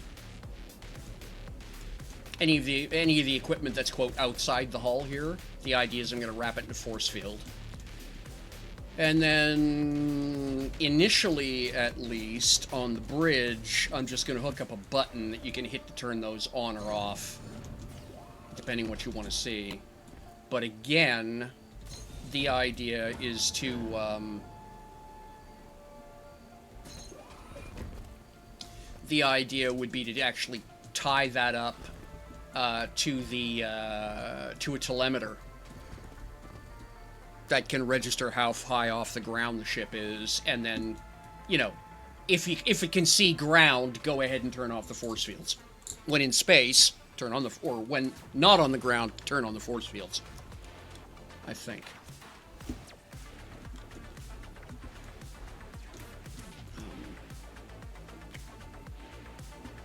Oh.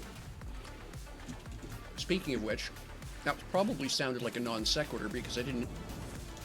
Because several of you have arrived after I showed off this thing. So, this is the other thing I plan on hooking up to a telemeter.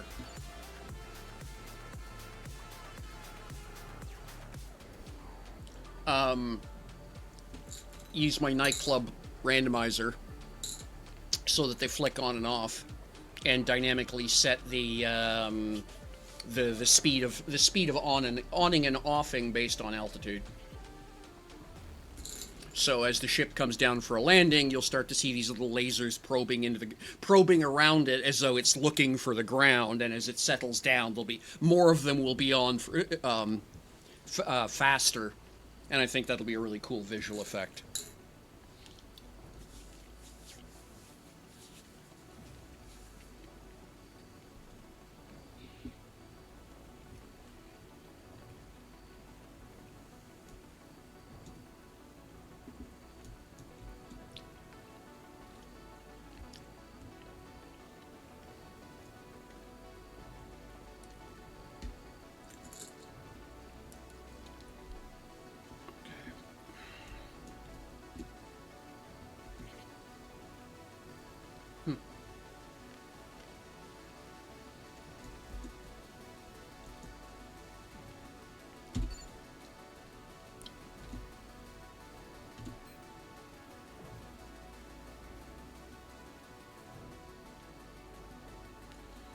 Ah, we've got our largest feet. Okay, we got the large space tank. That's nice.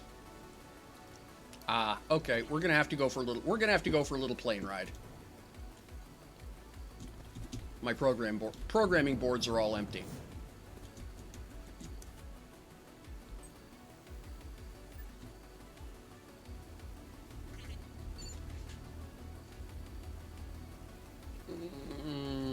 Yeah, let's head south.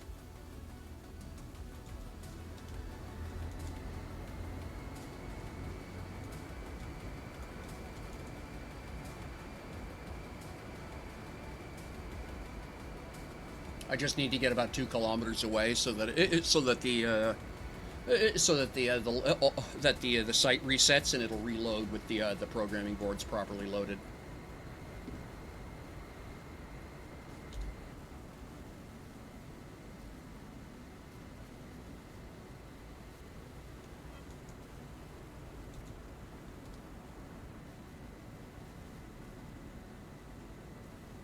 There we go. Right. At the point I'm out of range of the containers, I'm fine.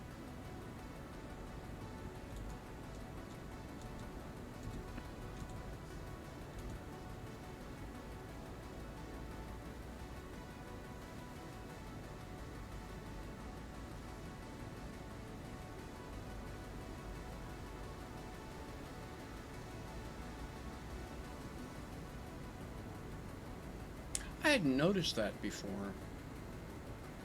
The, well, the thrust cone doesn't...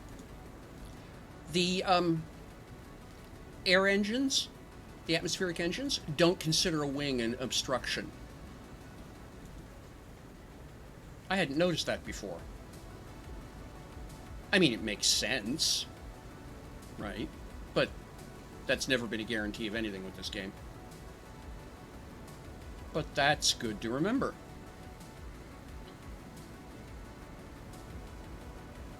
It doesn't factor much into this design, I don't think, but...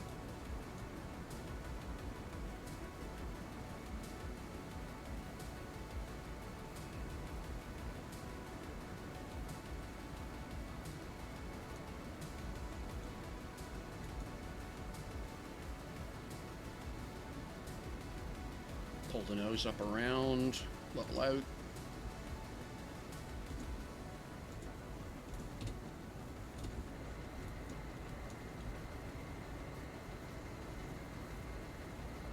A little bit of side skid there, but that's okay.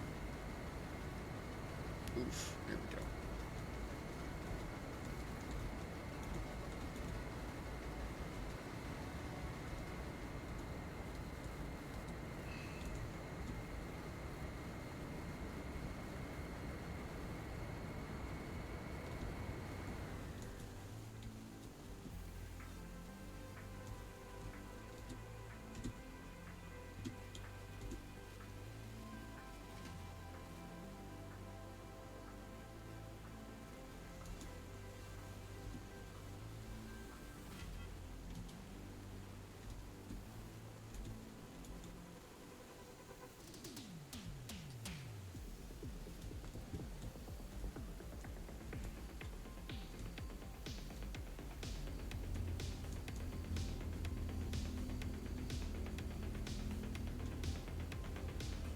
And there we are. Side jaunt complete. That should have reloaded all the programming boards.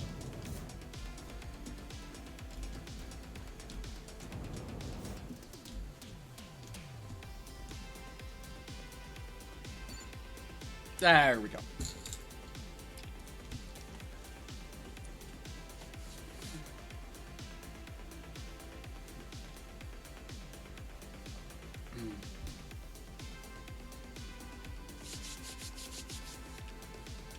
Okay.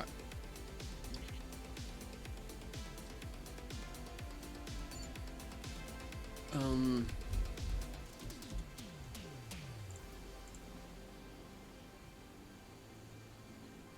going to turn that large fuel tank off because I only need the one, and I don't want it trying to make another one when I actually need the atmospheric tank more.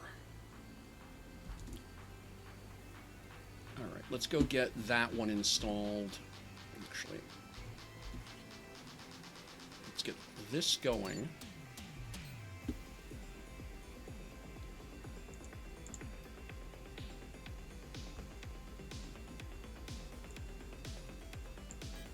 Go.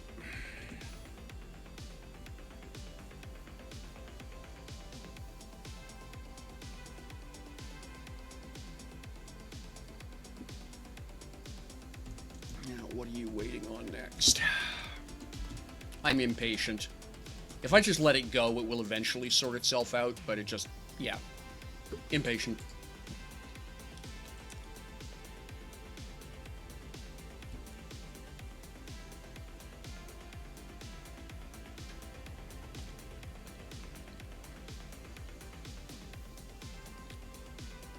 Oh!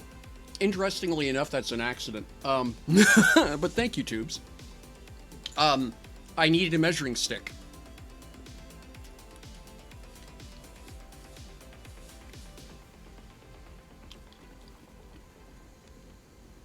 Basic injectors, 25 short, okay? I'll show you what it is. Yeah, that's exactly it. Absolutely, Kestrel. My sweetheart is a huge Bob Ross fan, so absolutely.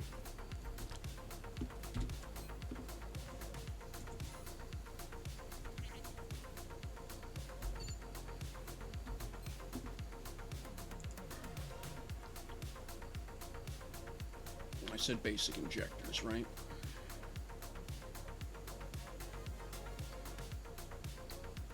There we go.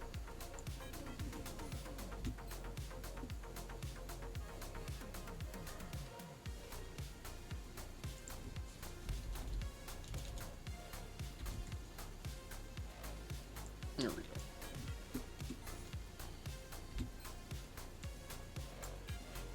So the mistake that Tiny Factory is making is that it doesn't it doesn't make enough for the transfer unit to move a batch.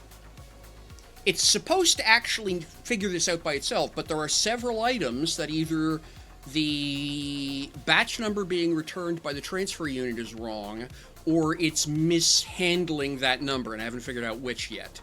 But as a result, it makes enough to do the work, but not enough to get it run by the transfer unit up to the assemblers.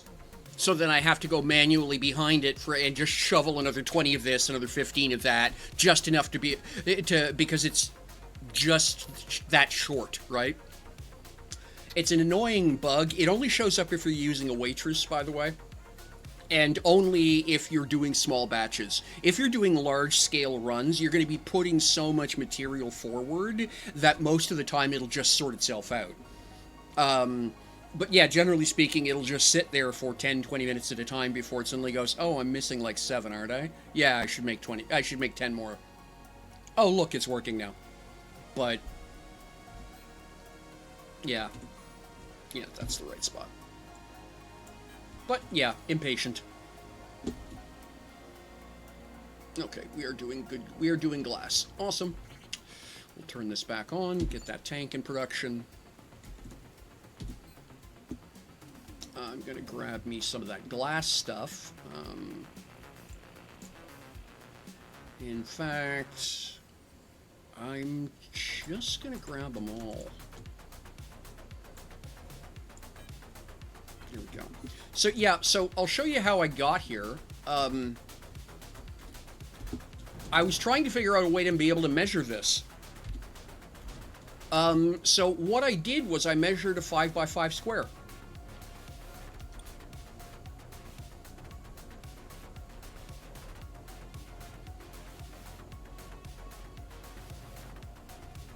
And so from there to there is 5, there to there is 5. And then I just did the outside in a counter color, right? That gives me a 5x5 tile.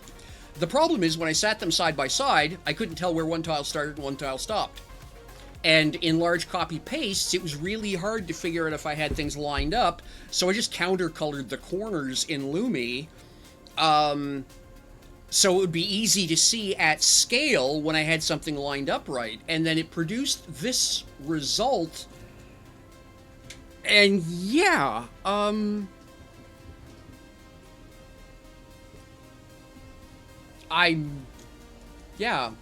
kinda, like I said, this isn't supposed to be the permanent floor. I was originally thinking of doing something with marble and maybe concrete as counterpoints. But honestly, this kind of looks cool, and magpie, and yay, LUMI. So yeah. Oh, that's cool, Kestrel. That is cool.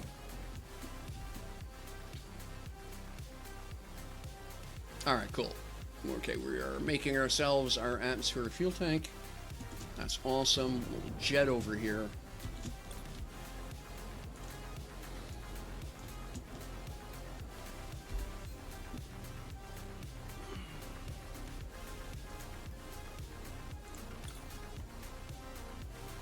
I find the entire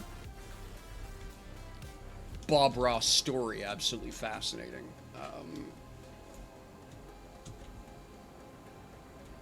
Absolutely fascinating character in every sense of the discussion. Again. Okay.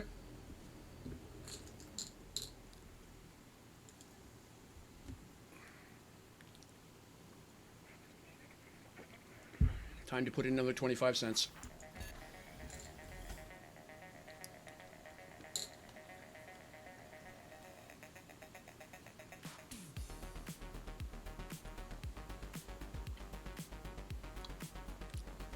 Hello, this is the operator. For the next 3 minutes, please add another 53 cents. Thank you.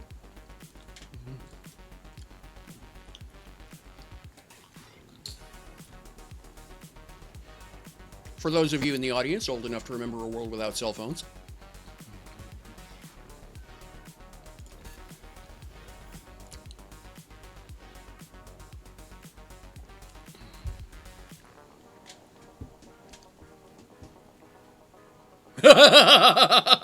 You're welcome, Kestrel. And you're right there with me.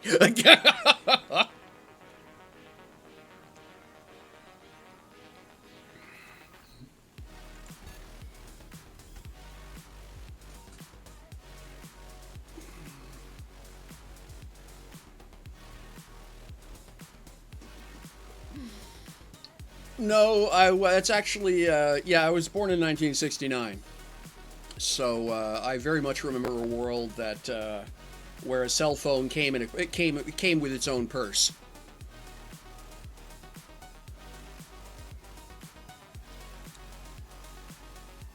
Yeah.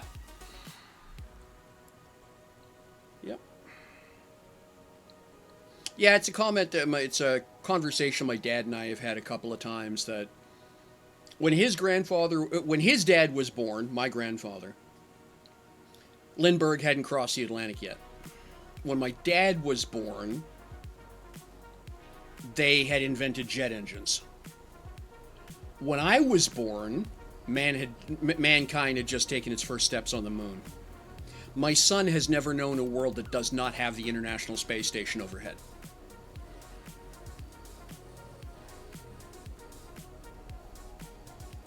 That's gobsmacking if you stop and think about that.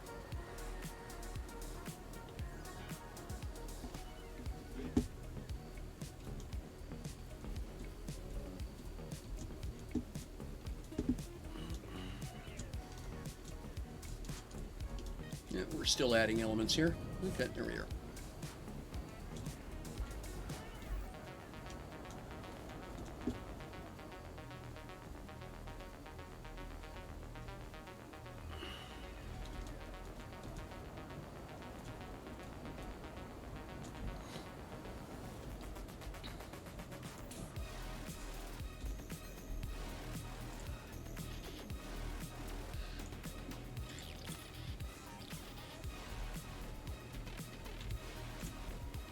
All right.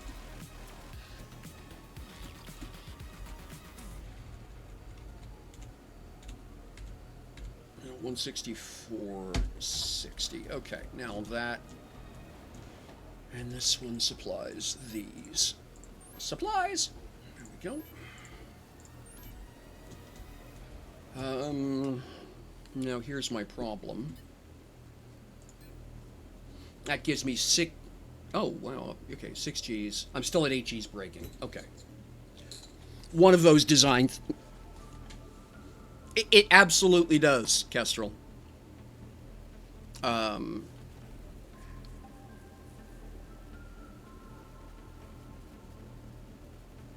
So yeah, one of those things I insist on is that my braking force always exceeds my maximum thrust power. So I got 6 Gs on empty. That should give me 3 Gs fully loaded. At least 2 Gs.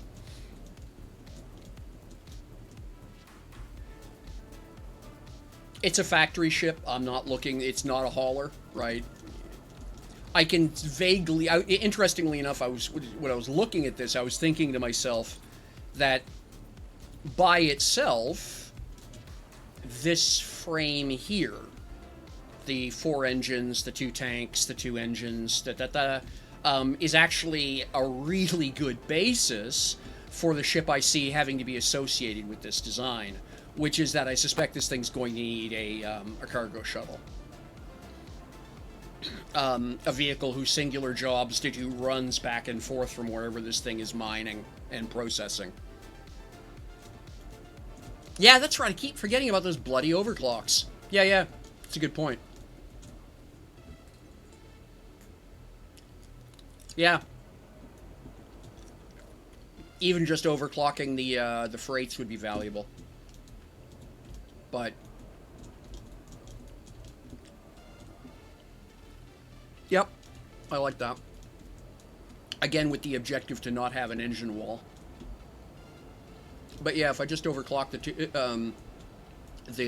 top two freight engines and the top two atmospheric engines, that would be probably more than enough. But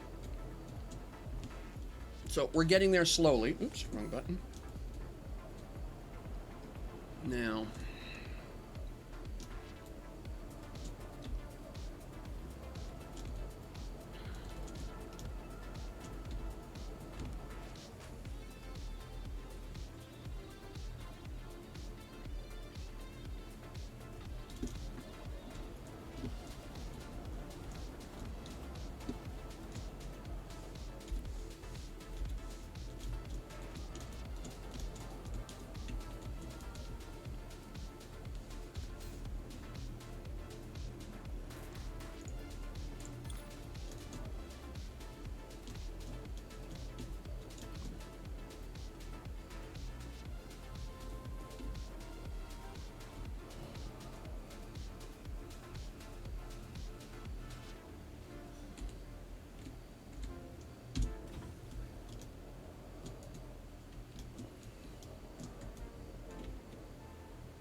okay, grab that.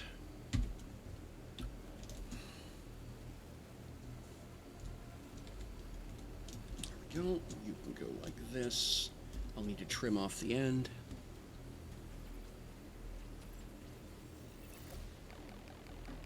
Got it. Understood. Oh, so it's not a per engine boost, it's a ship boost. That's nice.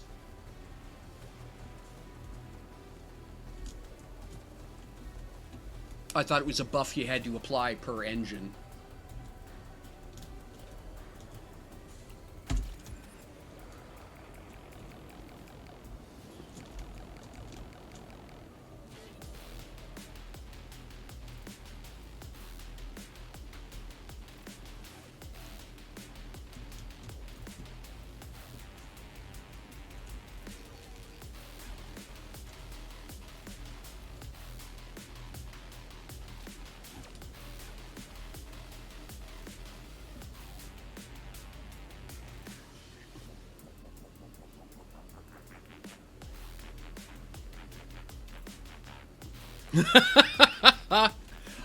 Rocket engines are always a thing. I mean, for those of you who remember the Bullfrog, but the problem with rocket engines is that most players are afraid of them and don't know how to use them. And so I tend not to make them a default configuration item because they're just a really expensive way to get yourself into trouble for most players.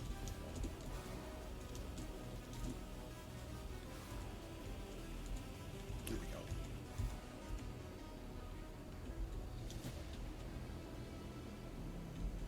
What are you doing?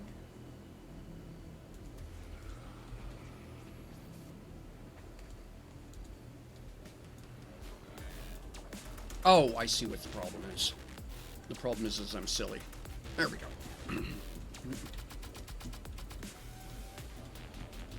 And not my vibe, thank you. Okay, that's cool.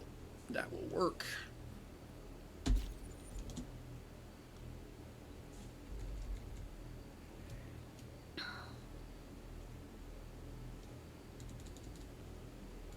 Oh, it's dirt simple. It's a Docker stack. You download the archive, you install Docker desktop, you execute, you have a live server, you are done. It really is that simple.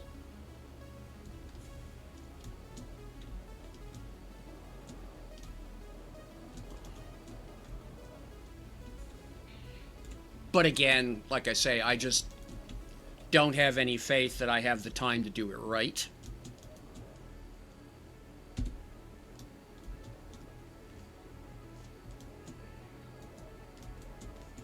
Because ultimately, I think Settlers has made some fatal mistakes. Like, I know that's not a popular sentiment. I think they've, in their quest to make everyone happy, they have made a couple of actually long-term fatal mistakes to the server. It may take a year or two for them to show up, but I don't think, you know, Nova Quark, in terms of how they manage the game internally, was not incompetent. They made a lot of decisions based on stupid shit the community was doing, or an attempt to ensure that the game had something to do in 18 months to 2 years. And as a result, a lot of their decisions were unpopular for players who can't seem to really think beyond a 6 to 7 minute window. Oh yes, absolutely, Lord Dragon. What they've done is that they've given everybody exactly what they wanted for short-term gameplay. That's great. The problem is there's no future in short-term gameplay. And, like, I'll give you an example. They give out way too many skill points. There's no reason... just real fast. And please understand, I'm not saying anything here I haven't said to Lunar. Okay. So, this is... they're trying to do something very, very different than I think is reasonable. But that doesn't make them wrong, it just makes them different. And as I've said before, I'm really hoping they prove me wrong. But... no, that's not it. It's that one. So I've got 13 days gameplay in, right? Not a lot, really. Yeah.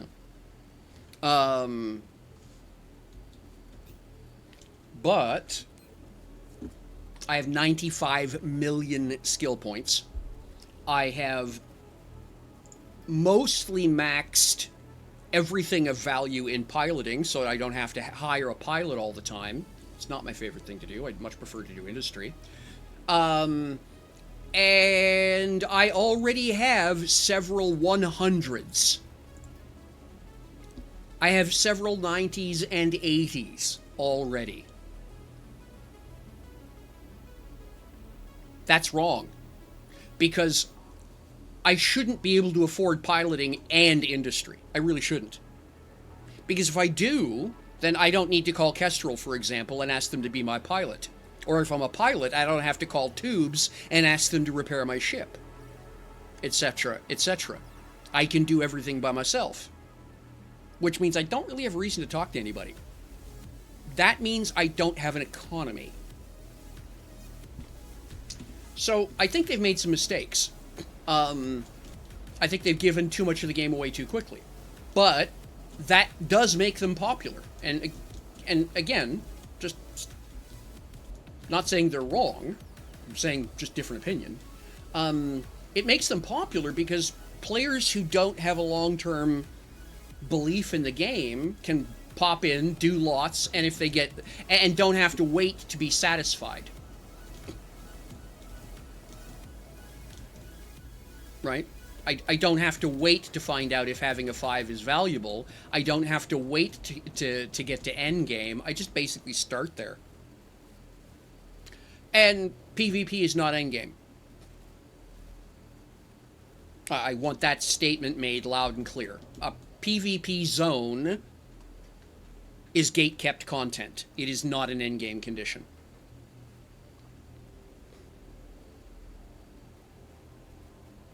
Oh, absolutely, Lord Dragon. Yeah.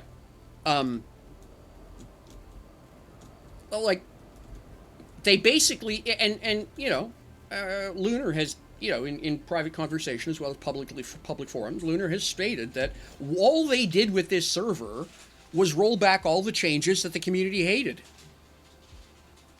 Okay, yeah. I mean, sure.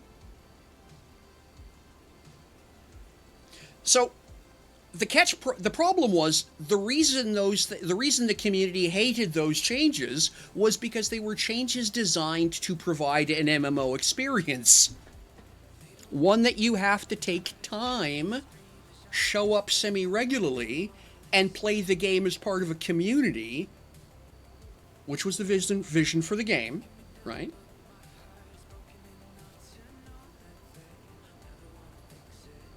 Hey, Van Herk. Absolute legend in your own time. Absolutely. But organizations like Hadron, I don't think they should. I even think I'm going to be an absolute radical, and I'm going to say probably something that's going to be unpopular, but I think organizations like Hadron actually hurt the live server. Friday Witches Cosmos, or Costco, or whatever they called it, I think hurt the live server. And I fear that lesson hasn't been learned here. But, yeah, all of that said, like, again, don't get me wrong. I'm delighted that they are that what they've done here is put Dual Universe back on the playable map, that we're seeing new players buying the game for the first time. Not players coming back because the evil change has been undone. No, they're coming back because there's a positive buzz. Because people like Obsidian Ant are talking about them in the context of stop killing games. And that we've now got a game that's in the hands of the community, and the community is doing awesome with it.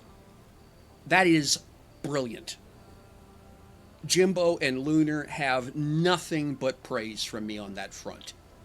They have done excellent work in getting the game back in front, back to the point that it should have been within, 6 months after original launch. And I don't want anyone to think that I'm trying to slam what they've achieved. I am absolutely not. That, for a community server, well, let's be straight here. You can't do this on Valheim. You can't do this on Minecraft. Even if you want to, you can't. The server won't let you.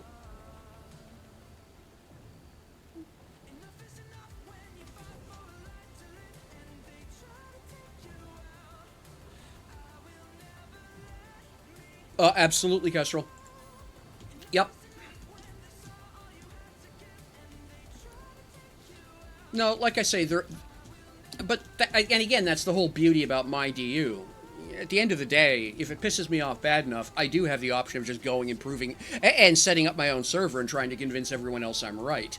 I just don't think I do it. I just don't, well, to borrow my son's description, I'm autistic as fuck, so it's not like I'm actually going to be able to do that without a team. And I just don't want to project manage my hobby. At the same time, I'm trying to do project management my day job, you know what I mean?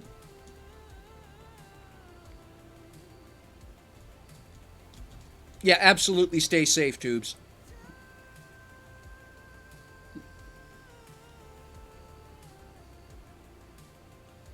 Absolutely, duck and roll is, learn to shoulder roll in both physically and emotionally. Absolutely valuable skill. All right. Okay, I think we're getting along here. This is really starting to look cool. Yeah, I think the force field's around. Let's just do something here. Okay, Lord Dragon. I'll keep that in mind.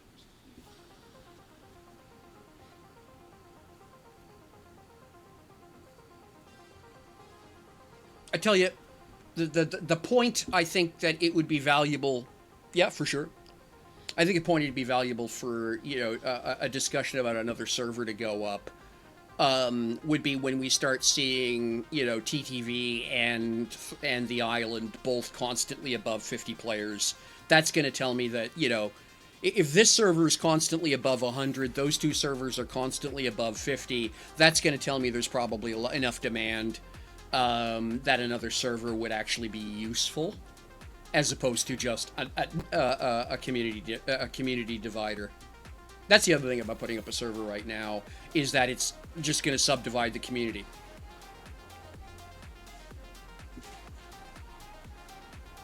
That's cool, Kestrel.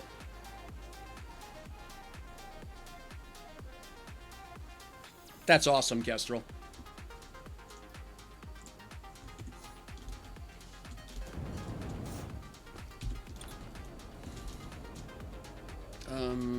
Well, let's just brute force this to start with.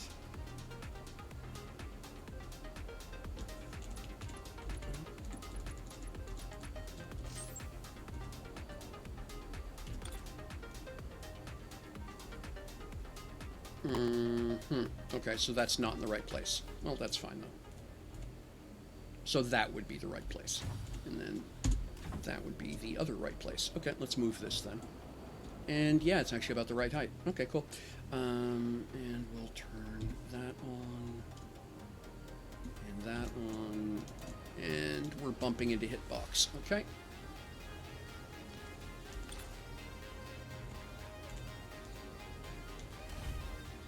There we go. That's what we wanted. I can see this being a pain in the ass.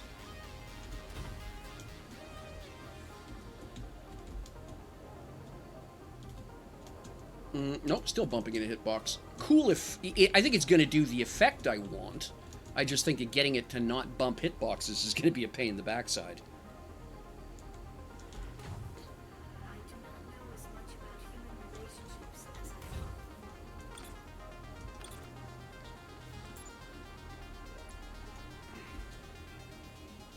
And yeah, I'll have to do this with L's, otherwise it's just gonna friggin' drive me nuts. Okay, now I can't go near this thing while it's turned on, so we will turn it off.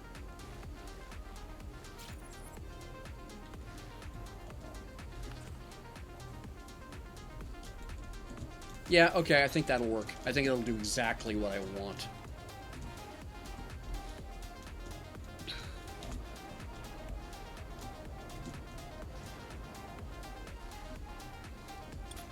Again, we'll probably need a Voxelmancer to tune this up a bit, but it's a good problem to have.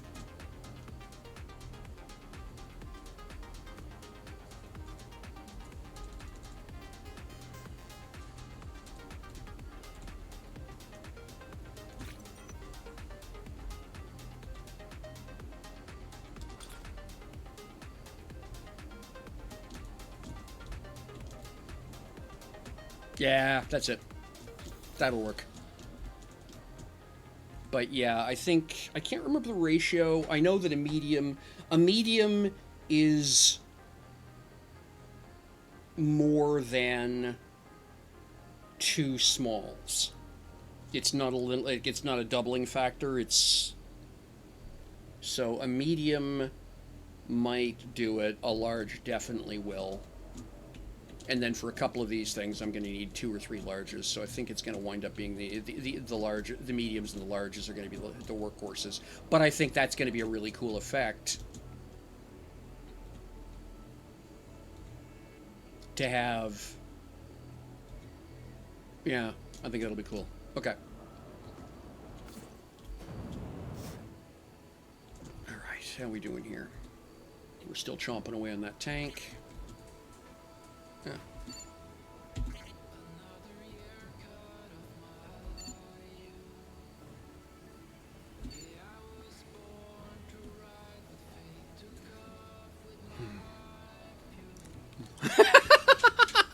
Love it.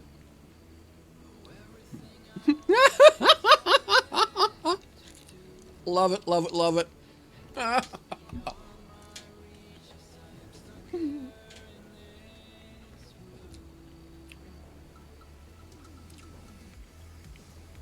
Yes, Kestrel, I'm aware. Maximum length 10 meters, and you can shrink it down by editing a valuable. My point is that I actually want a maximum length anyway, because what I'm going to be doing is defining corner pillars. I've noticed this, Kestrel, yeah. We call it the Big Blue Room. Many of us here at the house are not fans of the Big Blue Room.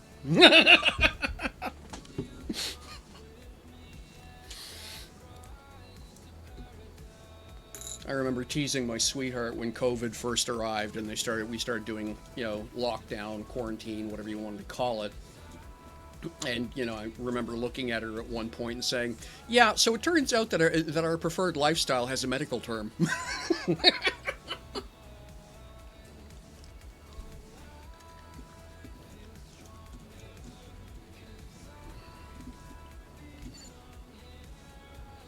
Yeah, I think it's going to work really well.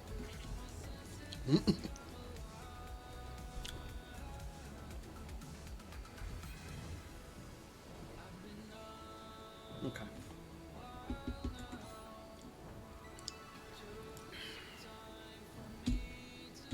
Ah, wrong button.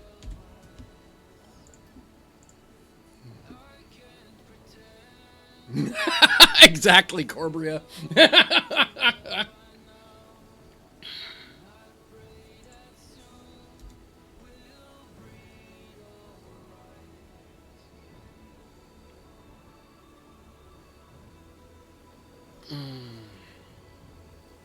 Okay, so force field M, I'll probably want to just get started on the force field L now and be done with it.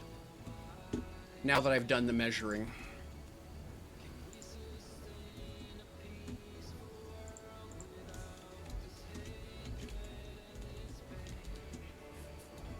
And then I need to ask an important question. What the hell's it made out of?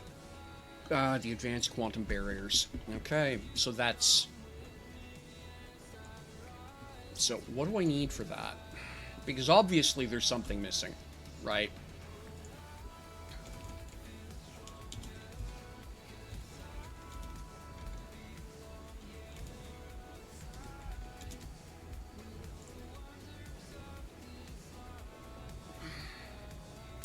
That is a polite way of explaining things, Corbria. Completely agreed.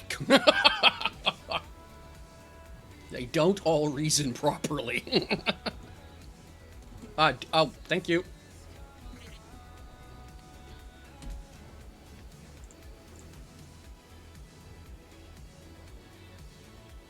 Yep.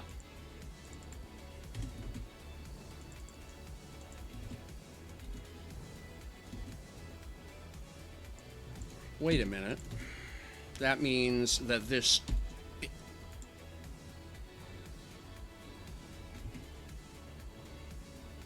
Oh, no, okay, there we go. Yep, we're good. Yep, okay.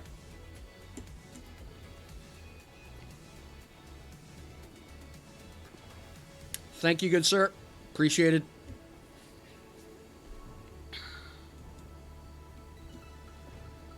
All right, let's get this one doing its next thing.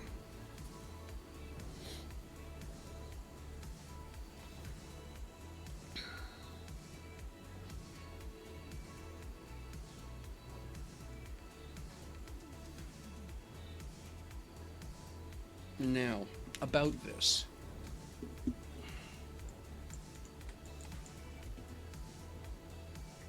Uncommon assembly line excess.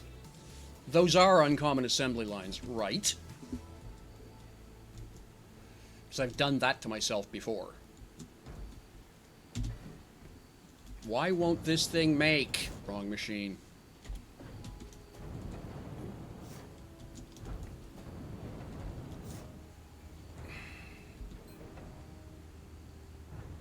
Yep, that is an uncommon assembly excess. So that should work. You are actually awake, aren't you? Yeah, okay, you are.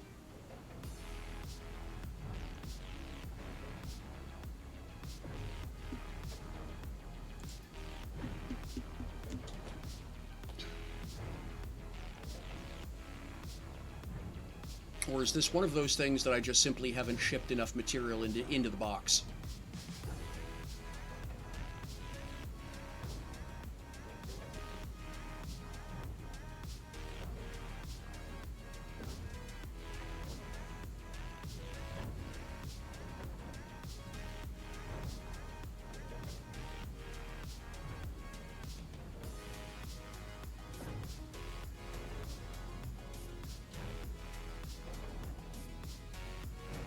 Apparently I have a lot of stuff that can be printed off on this little machine.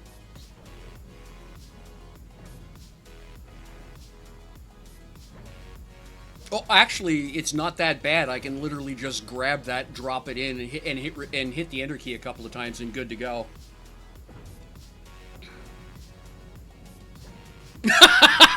Good point, Corbria. Excellent point.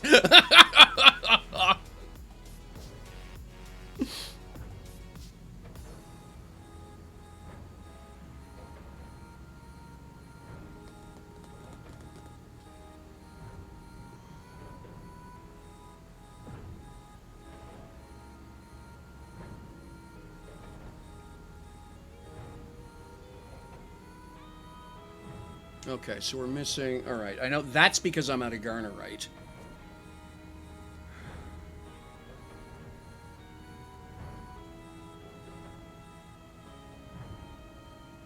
No, Petalite. Sorry, Petalite. I need lithium.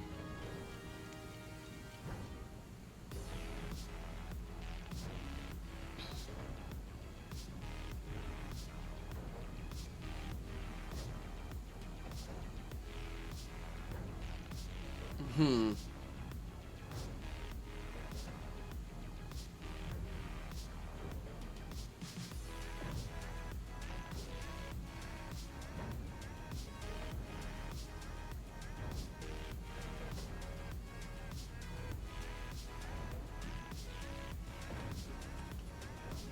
I can't help but notice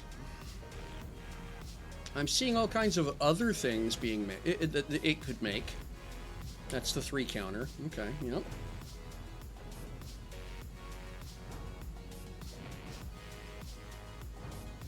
I'm not worried about that. That's the adjusters.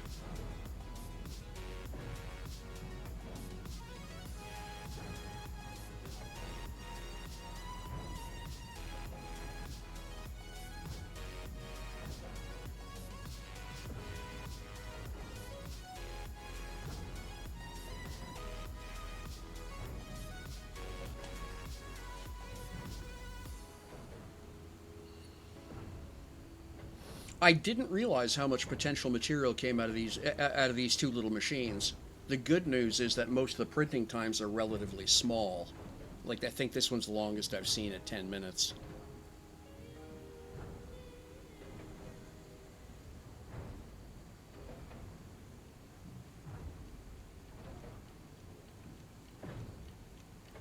Let me check that. Let me check that, Kestrel. Because, yeah, I'm getting the impression that there's just something not being fabricated.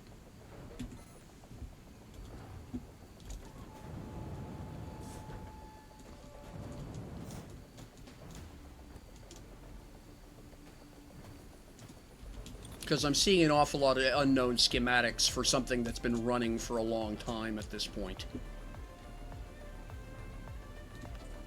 Okay, uncommon, uncommon, uncommon. Okay, that's basic, but I've got an uncommon sitting beside it. That's an uncommon sitting on top of an uncommon. That's uncommon. Uncommon. Yeah, most of these are uncommons. There's a couple of basics in there just to be able to sponge off some of the smaller load, but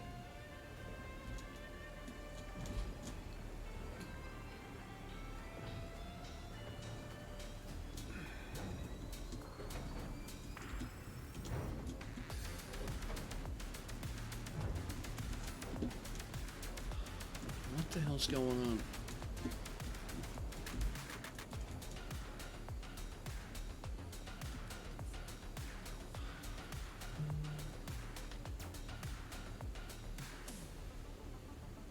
Yeah, I'm not sure what's going on there.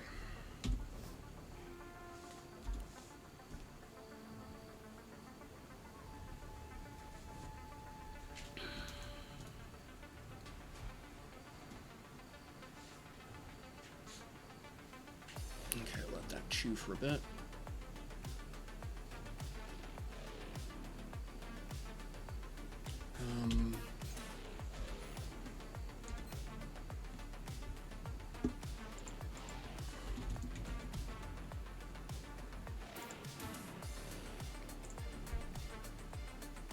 Uncommon electronics industry, which I have. There's no reason I shouldn't be able to manufacture that. ALLI alloy, inspect. I have a suspicion. Uncommon smelter, yep.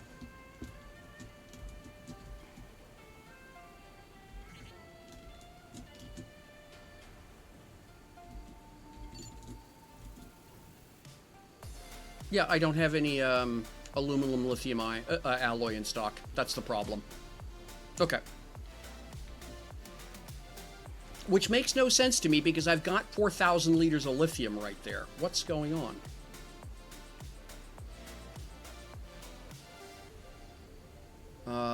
Obvious answer, programming board. I bet you I don't have a work code for this. I'll be so annoyed at myself. Smelter?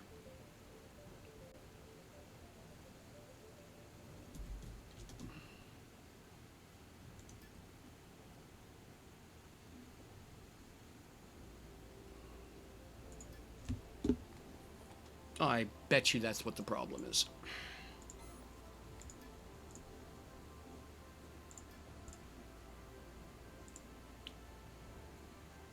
Yeah, I don't have any T3 T3 smelting device. Where did it go? I was sure I'd done T3.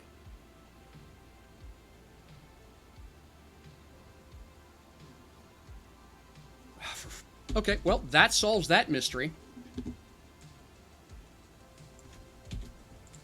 Okay.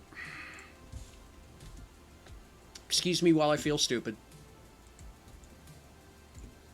Glad I figured it out, though. Could have been waiting a lot longer yet.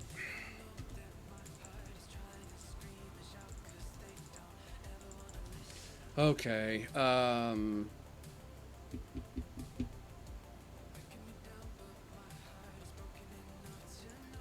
Now, next question. What are the T3 products?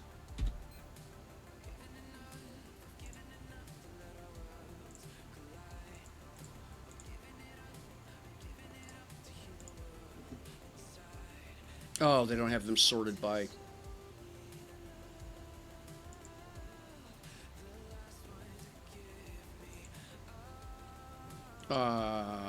why would you do that?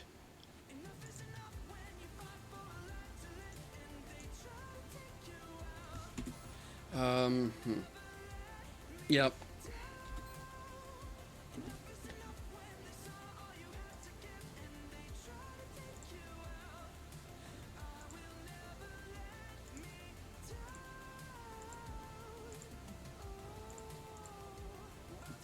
Nope, same distinctions.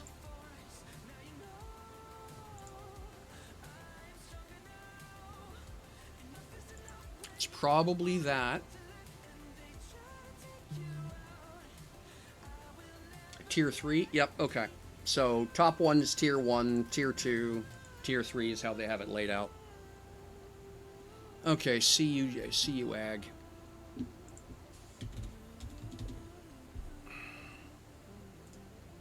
Ah! Yep, thank you, Kestrel.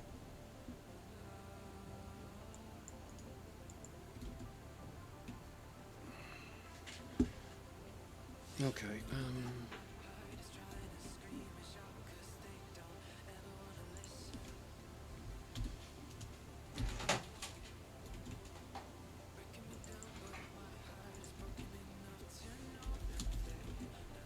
okay, and then I go back here, and then the Tier 3. Glass is Agli reinforced glass.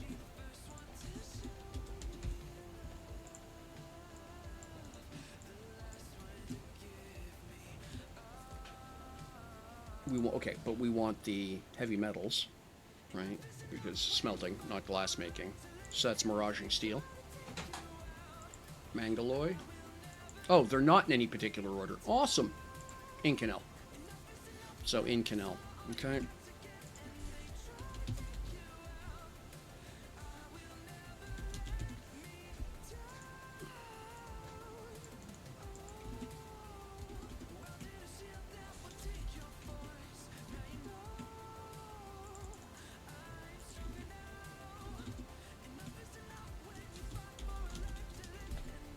Okay. All right, take care of yourself, Kestel. Appreciate you hanging out. Allie Lee Alloy.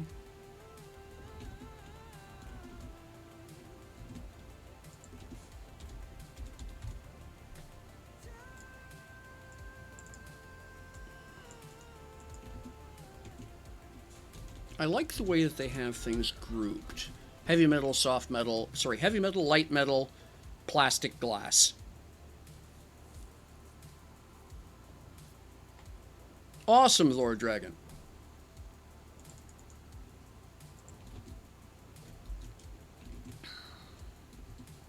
Now, there's only 3 of them. There's only 3 products. So, there we go. That's what I need. The polymers are manufactured elsewhere, so that's cool. Smelter. Still annoyed. Still annoyed with myself.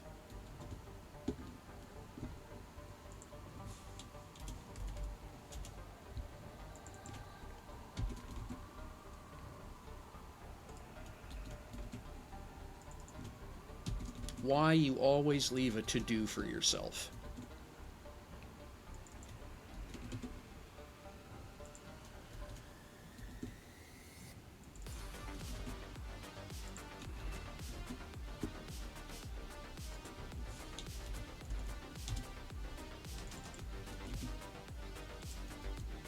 No, wrong spot. There we go.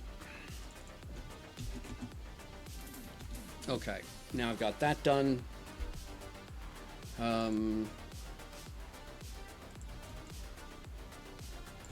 Copy.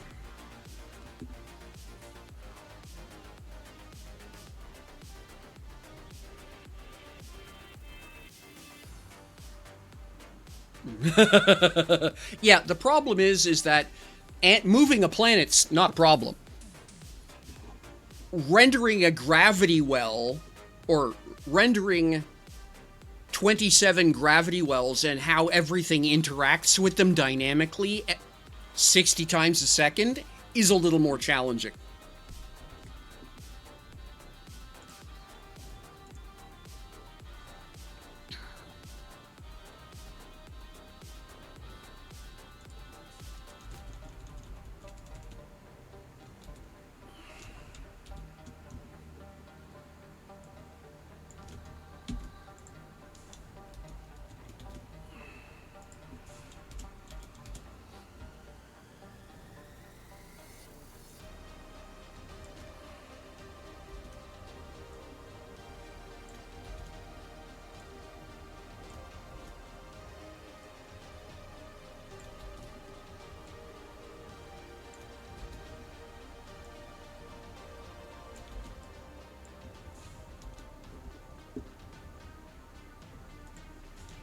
Diabolically simple the first time I saw how the original creator of this thing had done it. Simple linked list. First year Pascal shit.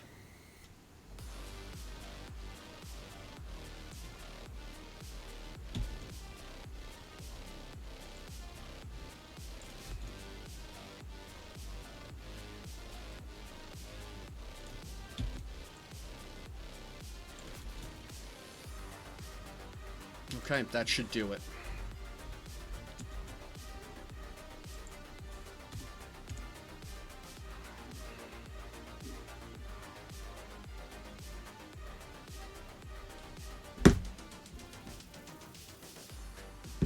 September.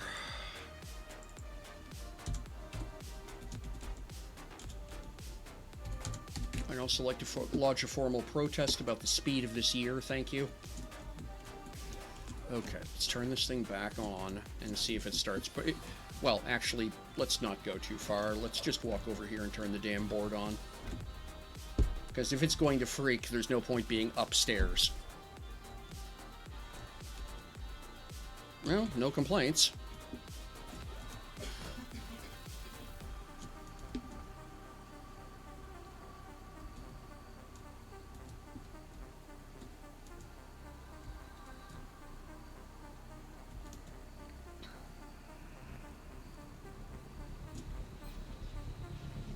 Okay, we're making solumen there. Okay, lots of solumen. That's normal because it just goes through all, it just basically gives the same batch out to all machines, trying to get caught up as quickly as possible, right? So, as much scale as it can.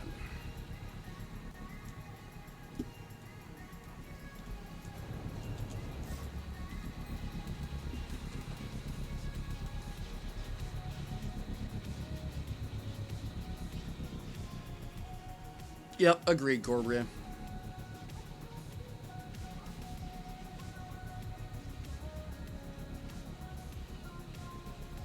There we go. We gonna make any? We gonna make any? Huh? We gonna? No, we just skipped it. Why would you just skip that?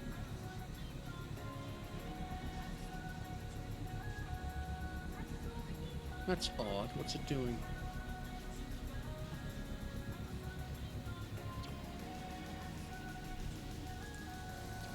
Missing input component. Catalyst 3. I don't have any. Okay. Let me go steal some catalyst over here and set up a catalyst recycler.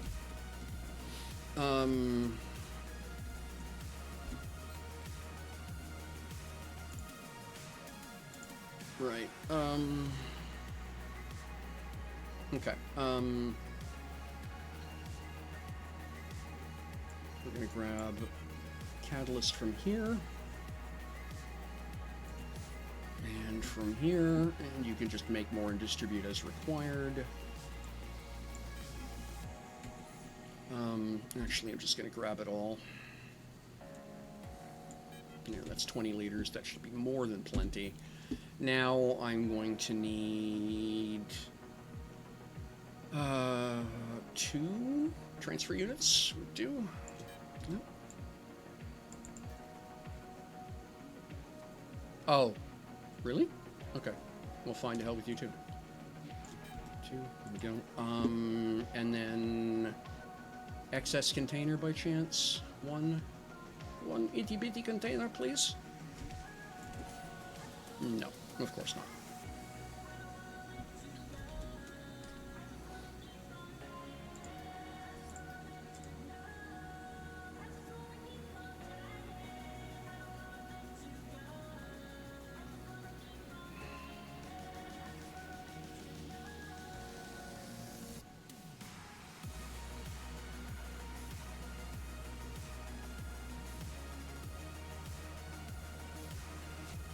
Ought to have. Okay, it just hasn't gotten there yet. Okay. Do I have another one elsewhere? Or did I just not see it? Container. There we go. I knew I'd have one at least. There we go. Alright. Let's get this done. That was just dumb. Well, okay. That's not true. Forgetful. I am not dumb. I am periodically oversightful, enthusiastic, and forgetful. These are 2 different conditions. Equip. Build. Boop. Go. I'll just sit this here for now. And then I want to open that and drop the catalyst into it. And then all of the... We're going to go here. And we have to hook, well, all of the uncommons.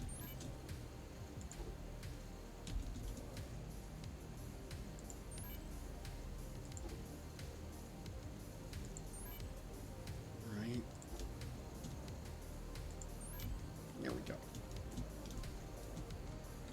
That's all for uncommon.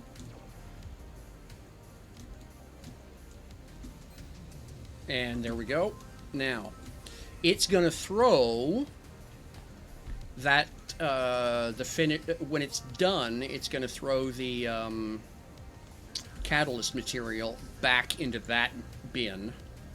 We would prefer it not do that.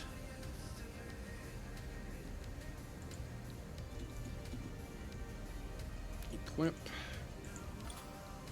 But since we can't change it, what we can instead do is set up a transfer unit, like so. Actually, I'm just going to stick it over here.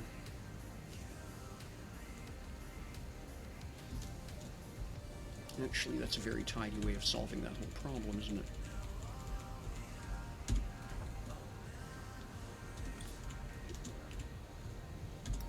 No, that's as good as it gets. Okay. And then we can move you here. We can hook from the transfer unit into here. We can hook from here into the transfer unit. And then we can tell the transfer unit that catalyst 3 should be moved anytime it sees it. Yeah, just actually there's a tidier way to do that. But no, just run. Just go! Do! Thing! And then we're going to grab this. And there we go. Nice and tidy. So that gets me, and then I'm going to rename this. And this is rename element. Catalyst container.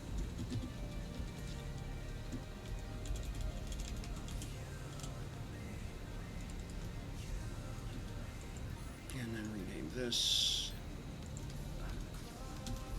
Catalyst transfer. Catalyst 3 transfer.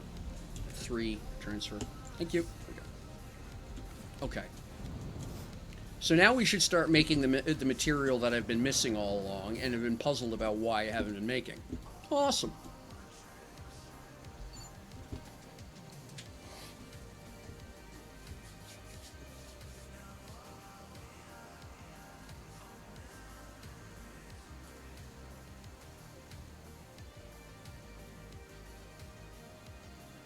Oh, thank you, Lord Dragon. Appreciate that.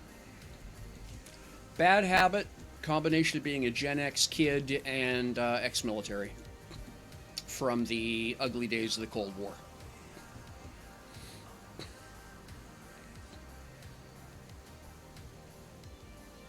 A mistake does not automatically mean incompetence, and a mistake does not automatically mean a lack of personal acumen. It means a mistake was made. Perfectly normal.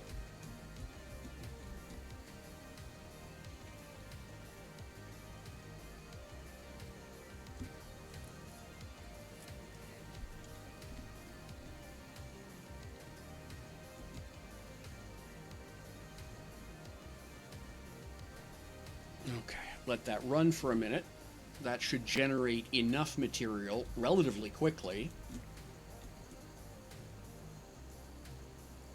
that we should then be able to get this gear back online and get the parts I need. Oof. 30 minutes to generate 75 liters. Exactly, Corbria. Okay, well. I'm glad I have 6 machines solving this problem for me.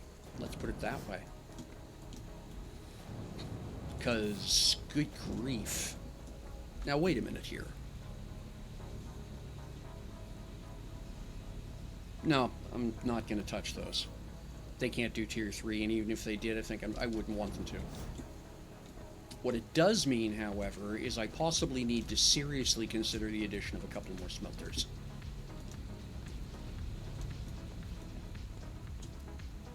A couple more smelters and another refiner would not be a mistake. What do I have in inventory?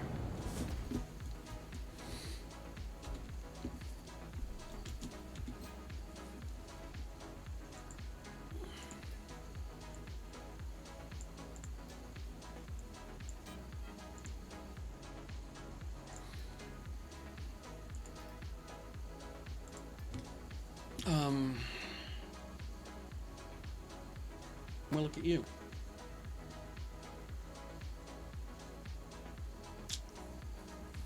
Okay, I got 2 refiners. I don't have another smelter, but that's not the end of the world. Technically, I could steal one off the ship if I really gave a damn, but I'm definitely going to steal those out of here. Okay. I need to turn this off anyway. going to turn this back on. We're going to jet ourselves over here.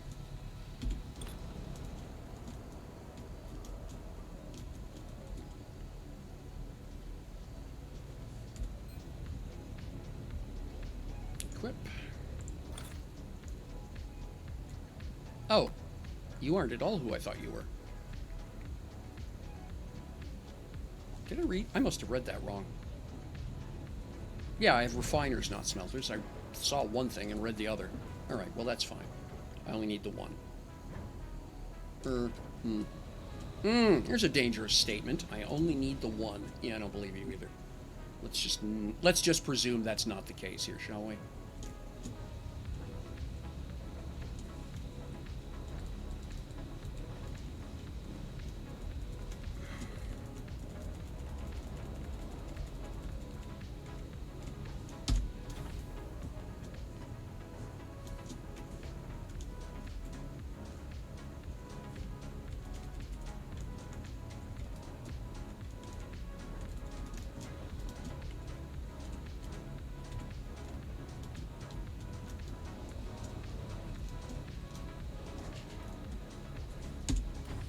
Okay. So, now, links. So you output to here.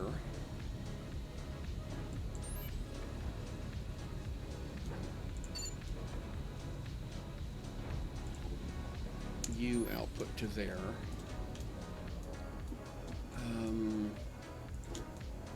You are raw ore input, and we'll go here.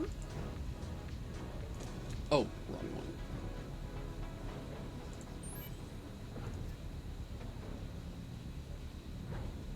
Okay. Why are you not named right? Rename.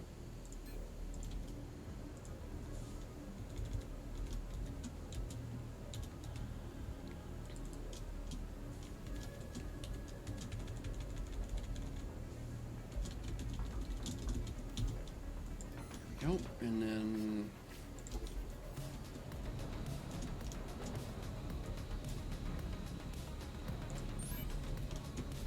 why are you hovering?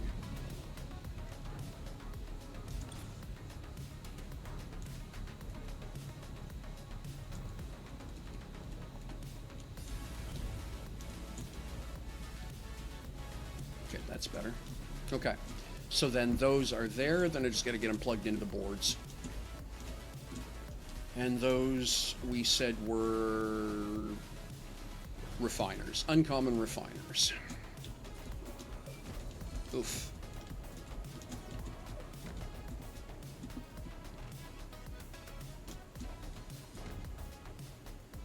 Uncommon oop, no, don't do that. 6.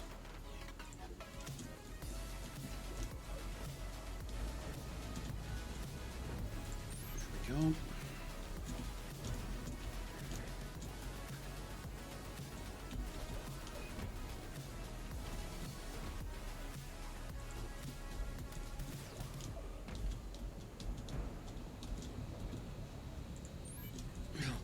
There we go.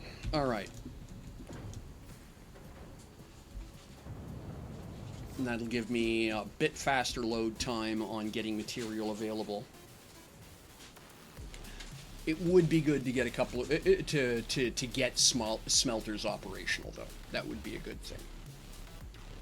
At the point we're now getting into the realm of stuff taking a half an hour to be ready as feedstock, effectively. You know, refined feedstock, but nonetheless. So yeah, Corbria, this is the factory that I've been working on. Everything you see here I've built. One of my favorite little things I've done is I've got a sensor set up so as you've got this look down the eye, and the idea is the factory will be, well, that point there, that cube you're seeing is halfway the height of the building. So it will go that tall again above that point. So what I'm going to do is with this central architecture is leave this sort of as this open space, vertical access, so with a lot of sunlight and skylights across the top is the idea. That's where I'm going ultimately. But that means that the building gets cut in half. So I've got these sensors set up which turn off the gates force fields and put in floor force fields, right? And I've got that set up twice. That's working really well. I like that. Right, as you walk over, lets you look down. And then each one of these is a full manufacturing assembly. It's 10, 12 different pieces of machinery, all neatly and tidily stacked together to run in formation. That's working well. I'm pleased about that.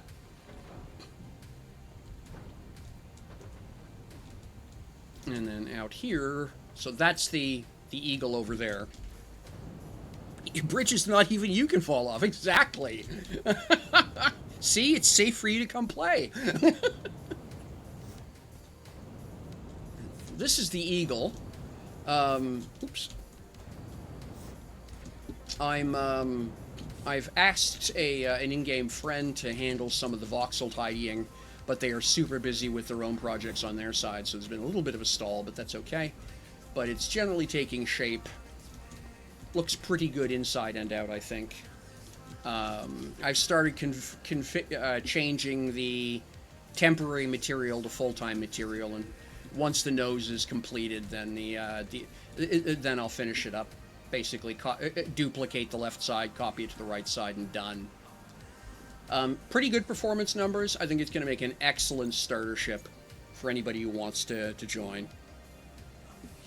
And yeah, so decent visibility, even for landing, right? The glass is sort of this curving wraparound. The original design for the lander actually has pathetic visibility to the point where there's basically no way a human can land it. In practice, a human being wouldn't be able to land that. That would have to be done completely by automated system. And since we don't have that in-game, the change of the nose is my concession to Dual Universe. So that's my my ore harvesting operation over here. This is a pre-built, but it was designed by another player. So I really like how this looks. They did a fantastic job with it. And this is Tiny Factory, the community software project that I'm the person who manages. So I'm currently the principal designer, and I manage all the patches and pushes and updates for the community. And it's a central point of many people's operations. So this is the pre-format version. You can get this as a blueprint, and all you have to do is basically have all the parts in a bucket, hit the button, and it'll just build this. This took me a while to lay out, get everything as neatly and tidily spaced out as possible, that it looks both high-tech, space optimized, but also had some aesthetic to it. It just didn't look crammed. So I'm really pleased with how this came out. I've had several people drop in to get copies of it. That makes me happy.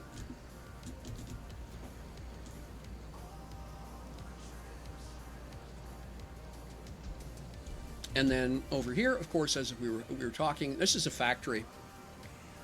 Yeah, thank you, Corbria. Yeah, and I believe you are correct, Corbria. I think the Eagles had computer assistance for landing. I remember I was actually doing some research on the design and stuff, and saw an old clip where once they actually get underground, they're actually picked up by the backbone, that grid work, by an overhead crane using a pair of claws. It just grabs onto the backbone, picks it up, and moves it to where it's basically put into holding position internally. So the underground pads, they didn't really need anything more complicated than enough space for the crane and the Eagle to move through, which I thought was cool. So the factory is taking shape slowly, basically building it as I need it. And this is something that has never been done before in Dual Universe. This server here allows factory ships. On the live version of the server, the MMO version, you could not put industrial equipment on a movable. They could only go on what are called static constructs. So space stations and ground bases. On this server, they said, heck yeah, let's try it. And so I have several people who've already said that that they want to buy a copy of the design from me as soon as it's finished. Possibly sooner if they get more impatient. But so that's kind of cool. So I've been having fun doing stuff like, well, the industry in here runs Tiny Factory, the same as the Cube. So again, it's what you just basically program it what you want it to do, and then hypothetically fly somewhere where you've got a source of ore, like an asteroid, and you've got the two cases up here. Shovel ore in the left box, and an hour later you've got finished goods to set. You've got finished goods to sell. Yeah, exactly, Corbria. Yeah. But yeah, so you pour ore from an asteroid into here, and an hour later you've got goods to sell over there, right?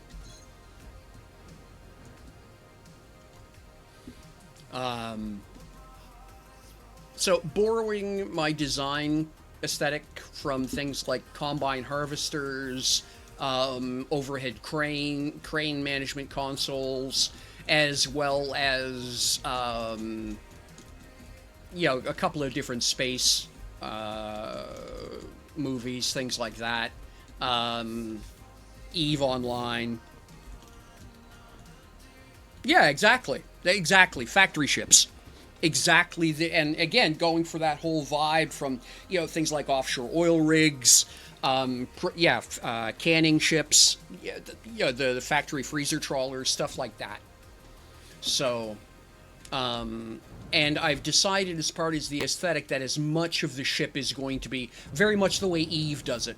You're going to be able to see a lot of the machinery operating when this ship is running like a factory, and I think that's going to be really cool. It's a beast. Dry weight is over 600 tons, and I'm still not done installing the hull. So, but it's a factory ship. It's not a cargo freighter, right? So it's going to be able to produce 500 to 600 tons of goods, and move that. But you would probably be better off having somebody running a smaller ship with more cargo space that can go faster to take goods to from market, and just leave this thing out in an asteroid belt slurping up rocks. So yeah, I think it's got a lot of potential as both a guild ship, to use that phrase, as well as I don't think we want to change that. As well as a guild ship, and a party bus, right? Yeah, here, let me get it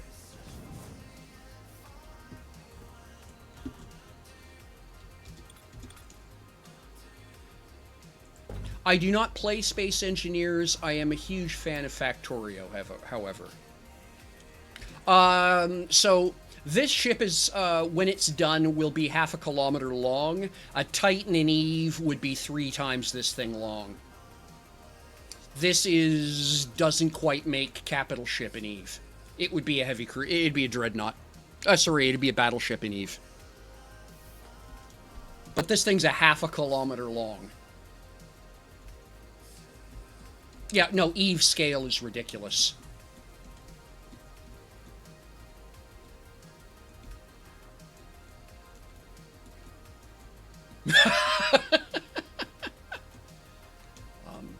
Part of what makes it expensive in terms of weight is that I've decided that it has to be able to operate in an atmosphere. Hey, MNCDK, good to see you. Thanks for dropping in. Yeah, I'm not sure how big the carriers are. The carriers are in the 1K range, I think, but it's been a while since I've looked at them. That's the thing, is like a lot of people, like, when you walk around something this size, you begin to understand how foolish the ship scales are in Eve. But then again, so 500 meters would be 1,500 feet. That's a U.S. aircraft carrier. Like, for perspective, I think the current generation supercarriers are 1,200 feet. U.S. supercarrier.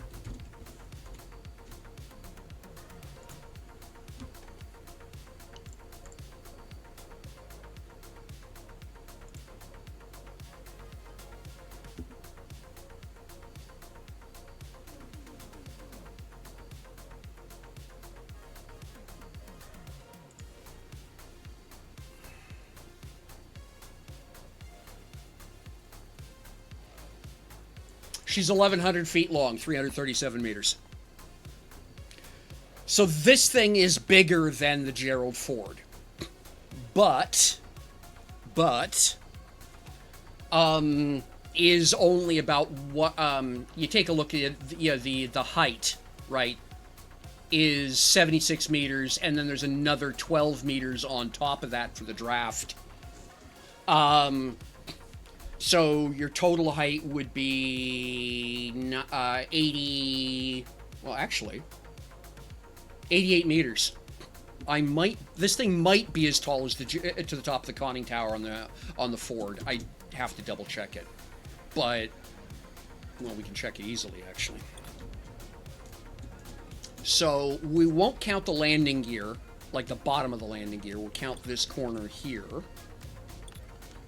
And so that is minus 9.5. We'll call it minus 10. Because that's how Americans count things on their aircraft carriers. They include antennas. And then up to here gets us to 86. So this thing is actually taller than the Gerald R. Ford. So, perspective, right? It's a beast. It absolutely is a beast.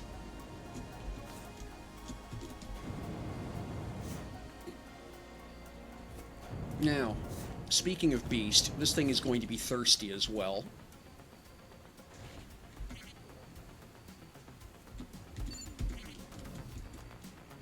Let's hit that button.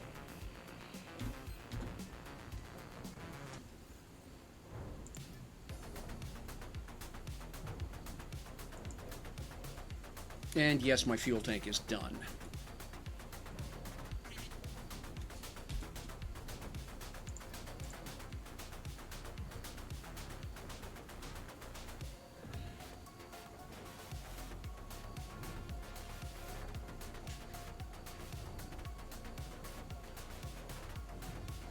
There we go. I'm just going to take that out of production now. There we go. And you can get turned back on. It's a full L core long, so 500 meters.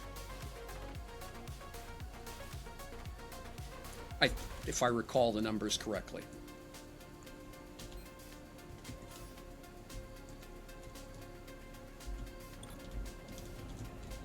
Or am I? Oh no, I'm not a full L core long yet. So that's 142 to there. I thought it was the full length of the core. I'm not. And then to here, minus 232.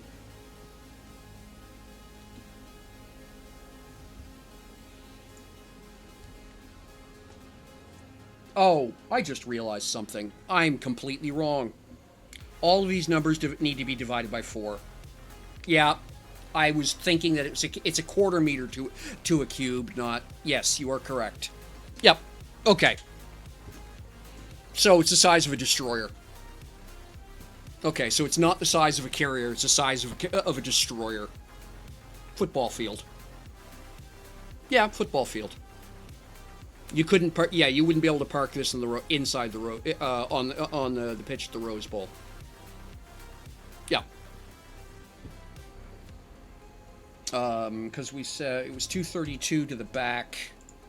And then I think I said 96 to the, or 196 to the front.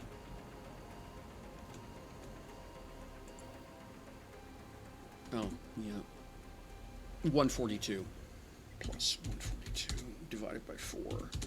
Okay, so so this, it's basically 100, it's 93 meters, 94 meters. Okay, so I keep forgetting that it's a quarter meter to the cube. Okay. That actually, for lack of a better way of putting it, makes me feel better. The idea that this thing was the size of an aircraft carrier was kind of, Oh,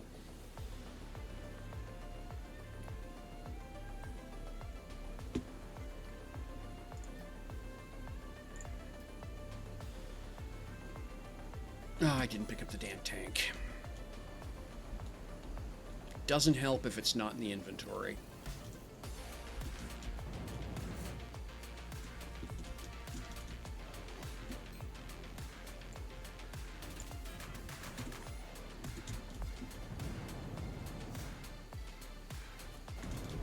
Thank you for the check, Van Herk. That's appreciated.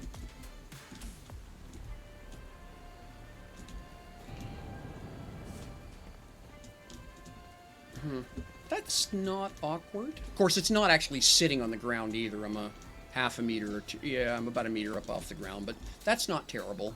That's an easy hop. Okay, now let's get this tank installed. And then let's do the hard part, which is getting enough fuel into it for it to actually lift off.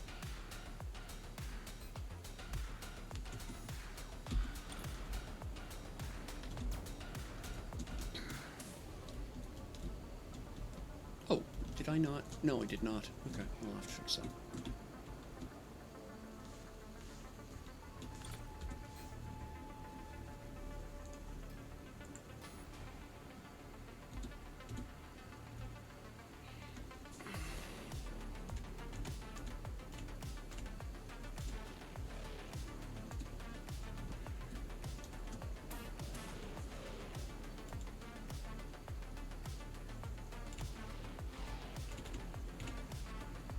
Yeah, I'm okay with that. That looks all right.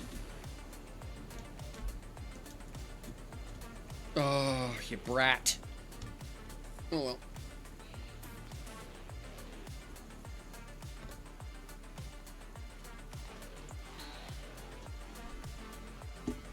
Still bloody impressed that we're up over 100. That we're up over 100 users. Okay.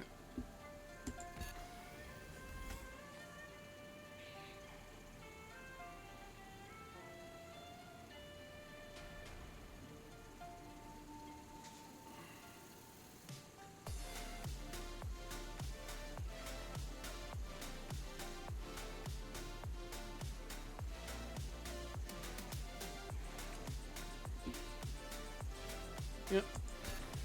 Time out, time out, time out. It'll be interesting to see what comes of the conversation with NQ Bearclaw and whether or not they can pin down what's going on. It just might be that 100-ish users is what a server can do, and that's just it.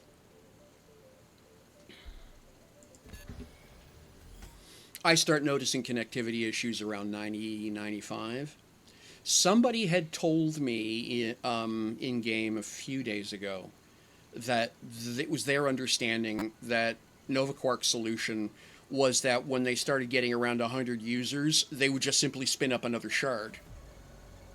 So that literally might be the solution for the long term, is that for community groups that want to have, big servers, that, and because myDU cannot be monetized. So Jimbo and Lunar and whoever they bring online, bringing into the fold with them, cannot mandate players pay them. Right? Cannot. Not allowed. Donations are available. They can do merch, but they cannot bill for you to connect to myDU. So, I saw Lunar bantering a number around in the vicinity of going to be another three, depending on what solution they go with, potentially another 400 pounds sterling a month to be able to spin up another server and support it. That's a lot to ask a couple of folks to do out of their own pocket, right?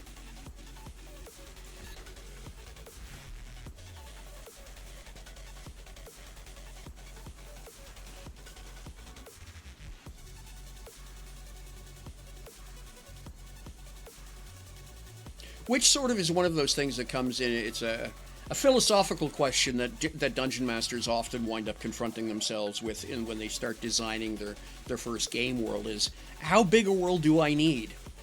And the answer that most of us who've been doing this for a while will tell you is, if the players never see it, it doesn't matter. It's cute to have a fully detailed globe and, 3D printed off and all that other great stuff. But if your players never stray more than about 60 kilometers from where they started, almost doesn't matter. Almost does not matter. And so I think one of those things you could argue about Dual Universe is that multiple planets are amusing, but they're not. The vision that JP had for thousands of users concurrent play makes a space as big as the Helio system interesting. I'm not sure that 100 players does.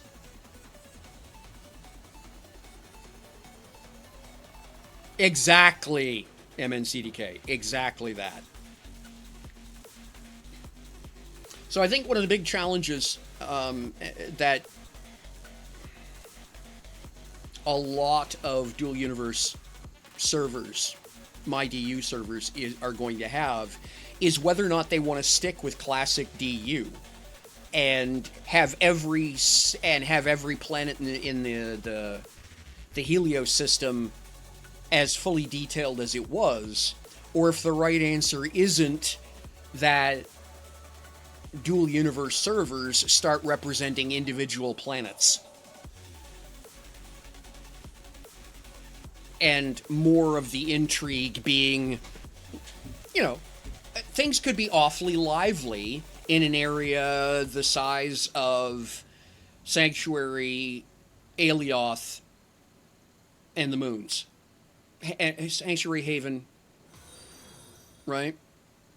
New follower, awesome, thank you so much. Deeply appreciate you. Granite Jockey, welcome in. Glad you're here. But yeah, I think that's going to be one of those conversations that a lot of DU admins are going to have to happen, are going to have to happen amongst a lot of DU admins,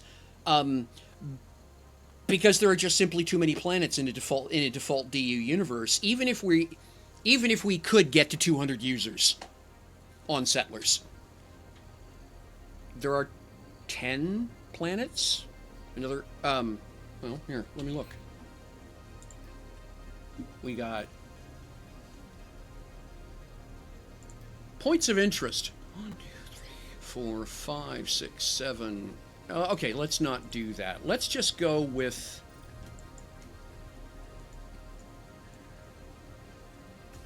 so Sakari, Teoma, Thades, Mattis is 4, Talamai 5, Alioth 6, Yago 7.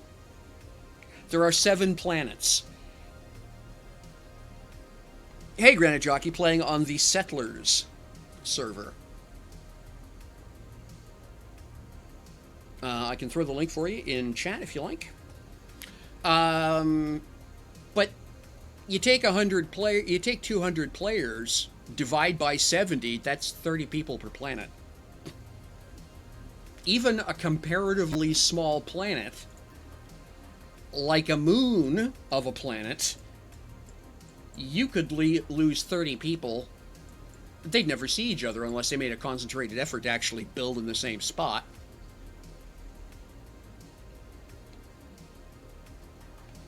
So I think this is going to be one of the big challenges that DU admins going forward are going to have to think about, is how specialized do they want to be, right? How deep do they want to drill? I think that's where the real meat of a future is going to be, is delivering better curated small content than empty versions of the myDU server, which people stopped playing because it was empty.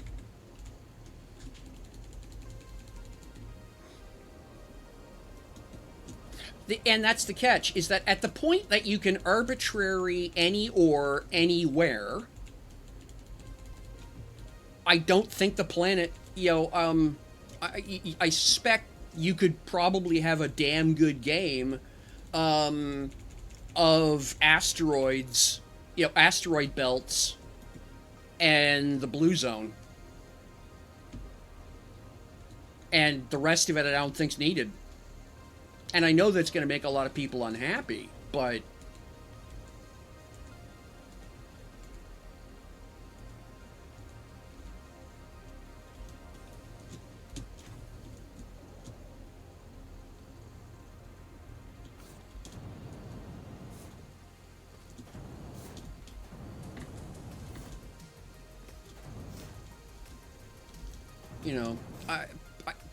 there's certainly a glory days aspect that's going on right now, and that's good. Again, no shade at Lunar and Jimbo. Part of their stated mission is to, quote, finish the game, build the thing that we said we wanted, and we paid for via Kickstarter, etc., and never got. Oops, wrong button. And that's noble. I have no other description, but that is a noble aspiration. For members of the community who have the can-do to go out and just do the right thing on behalf of an organization that, for whatever reason, couldn't or wouldn't. Love it. Thank you. Appreciated. But I don't think it's an enduring operation. Yeah, and please understand, MNCDK, I'm fully aware that the individuals in question have their controversy about them. I am not canonizing either of them. I'm saying that compared to the attitude we got from NovaQuark, I will give them that credit. Okay? I'm very aware of who the two individuals in question are. I've had many people explain it to me. Because, I'm a noob and don't know what's going on.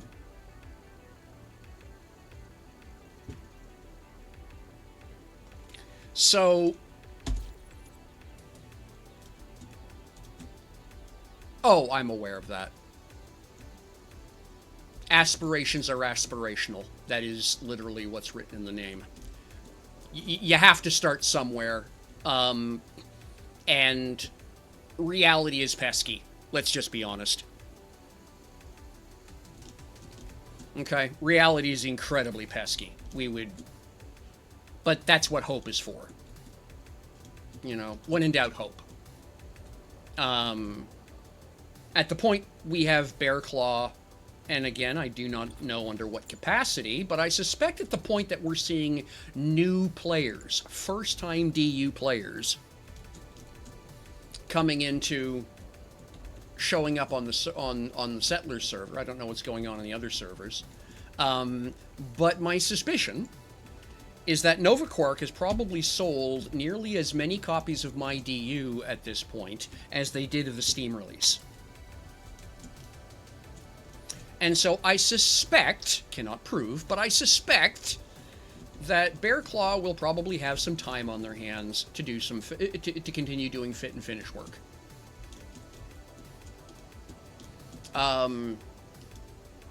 The entire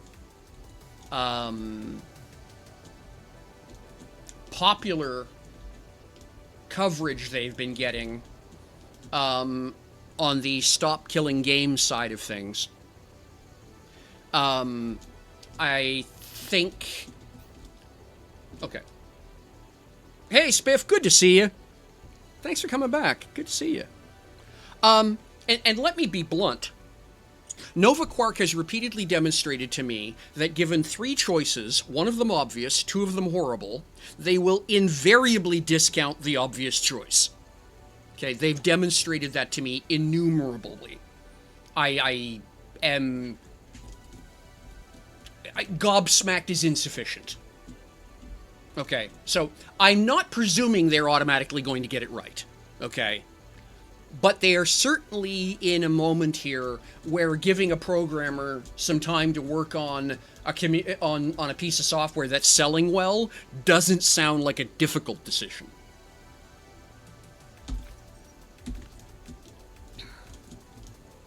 Whether or not they can make that leap, I don't know. We'll find out.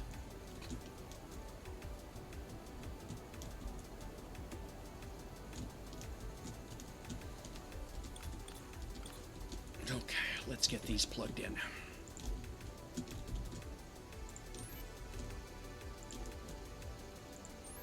All right, now the hard part.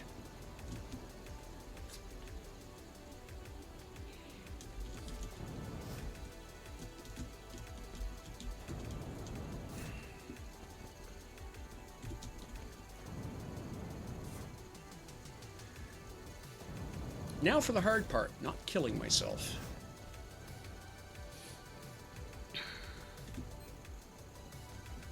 Yeah, okay. Cool. Set is linked.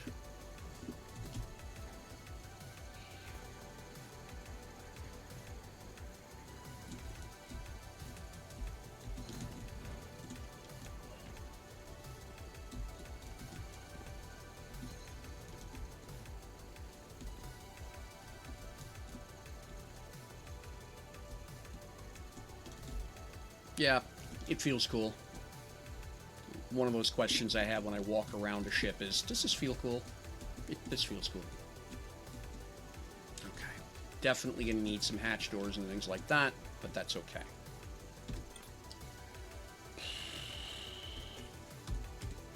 This thing is going to be a beast. Okay, I got 3,200 liters of...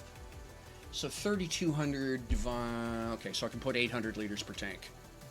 That's a drop in the bucket.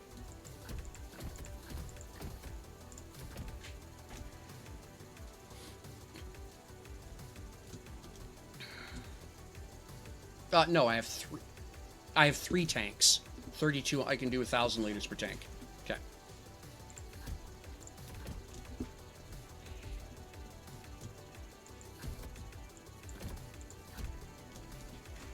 I'm not currently set up to do large-scale fuel. That obviously will have to change if I start operating this thing. But the flipper to that story is that this thing will be able to produce its own fuel. I expect this thing to be operating on X5 a lot. All right, now same problem again. So I can do what? 600 liters a tank? Yeah. I don't know if that'll get it off the ground.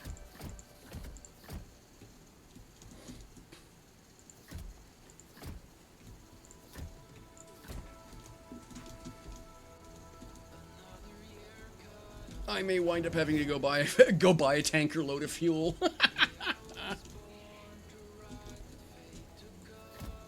There we go. All right.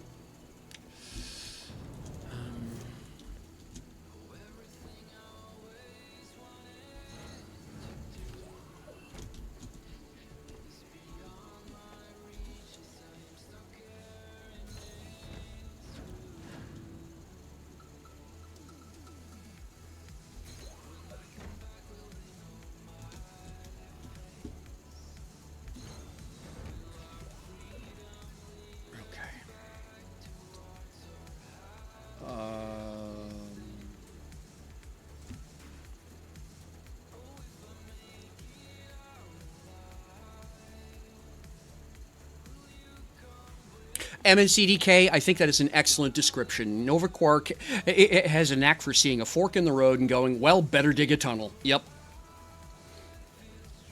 Also not set up for large-scale fuel. Yeah, okay.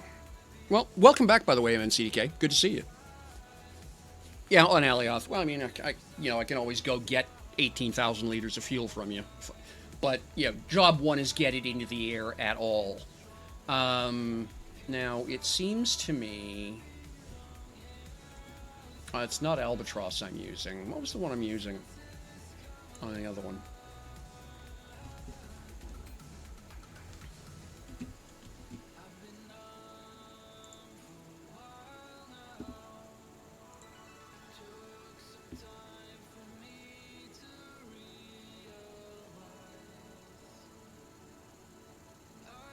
It's not Albatross.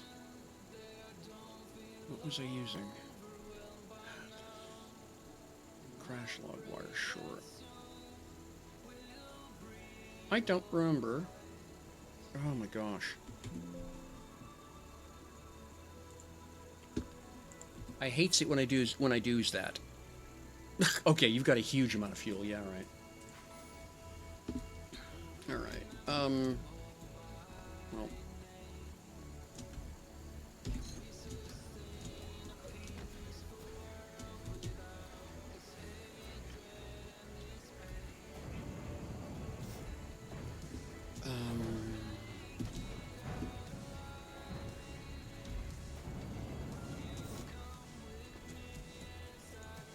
What are you?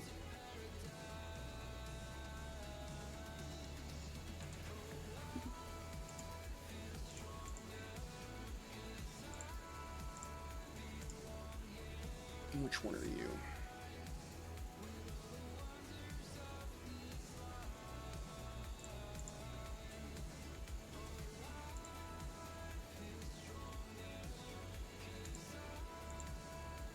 I wish it would actually do things. Oh, that's right. They're running out of space with this project. I remember reading about this. Alright, I'm going to have to get into it to figure out what the hell the thing's running. I know but that actually reminds me, all I need to do is copy the LUA. What is this? I don't...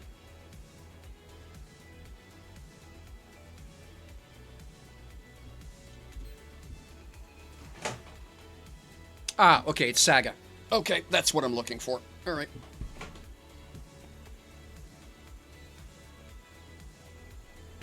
Saga! Okay. Now, what that means is... all I need, actually, is the LUA. But... there's always a but. Copy LUA configuration clipboard. There are a couple things that need to be run to have this work at all. Resources where is it? Saga HUD, there we are.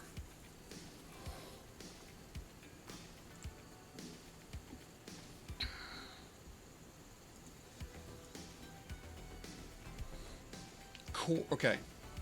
Core, databank, telemeter, engines. Okay.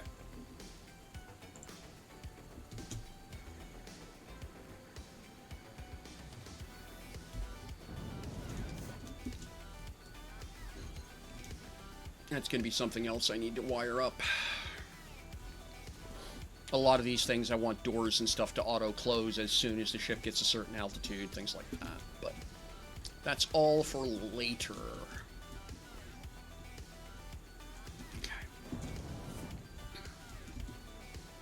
Alright, so.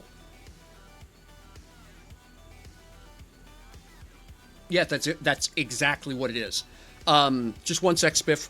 I want to finish this, and then I will take a moment, and I'll show you how it works, because I'm running it. And it's just going to be easier to show you the working environment. So just give me a sec, get this plugged in, I'll show you how that works. But yes, you have the right idea.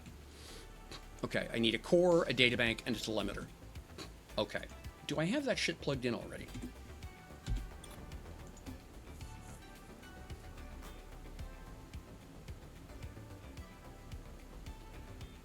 I don't have anything plugged in. Okay. Remove the radar. Let's start. Okay. So we need the core. We can do that. We have 2 data banks back here. I'm going to call one of them... that's right. Saga will benefit from having 2. So, this is Saga HUD. 1. We will plug it in. I need telemeter. Now, I happen to have one of them, and I know where I left it.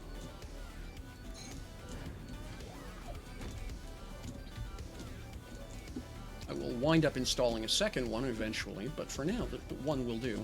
Here it is. Click.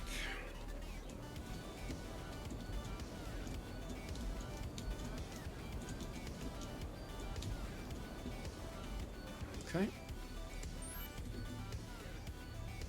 At least one engine, one hover engine, or vertical booster. Well, the good news is I have more than one. Alright. So I'm going to just plug in the 2 biggest VABs I have. That's an L.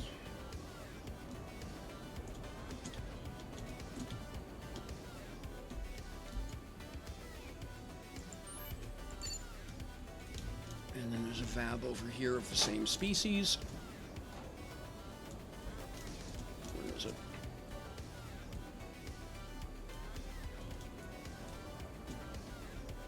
There you are. Yeah, that's you. Okay.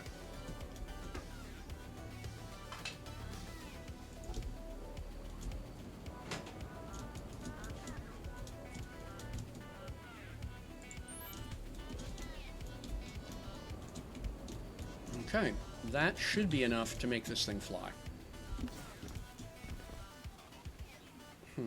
Weird.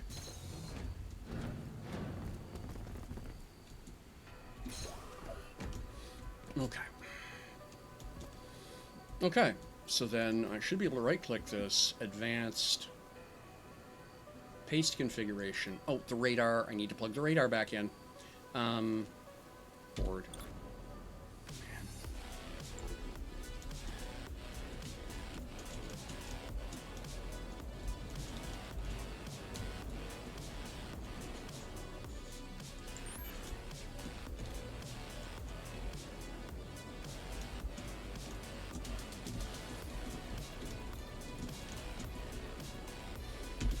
Okay, let's see what happens.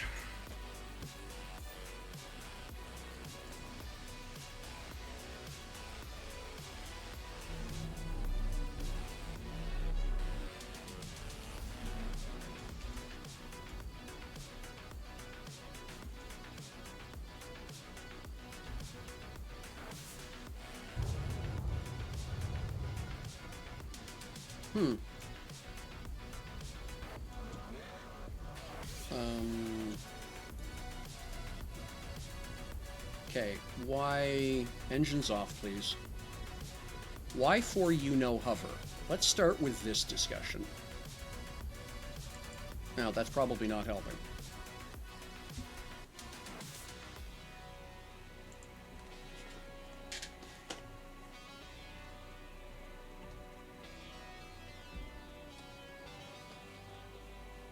I have 6G's ground lift.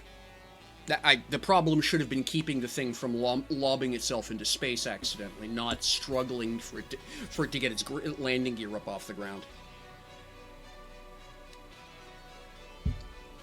Oh, the VABs have got their own tanks. No, I fixed that. Everything's running off the large tanks. That's not it. The hovers are okay. Did I miss fueling a couple of tanks? I'll have to go back and look. That's the only thing that makes sense is I just have engines that aren't lit.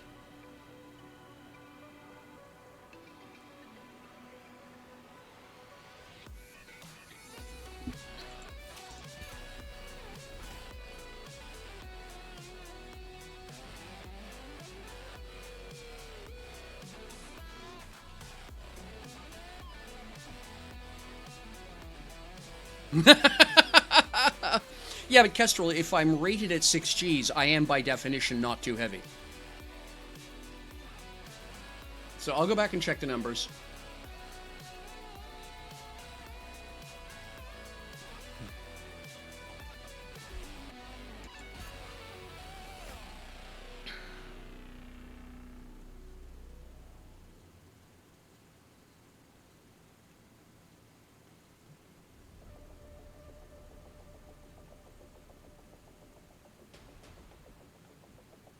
4Gs.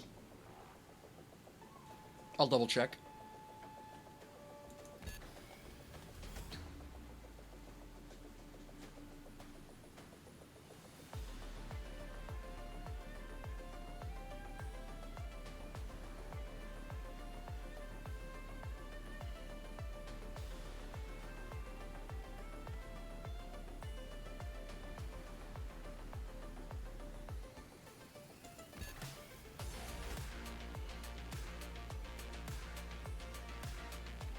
Well, and that's exactly what I'm thinking, Kestrel. Is my suspicion is I forgot to plug something in.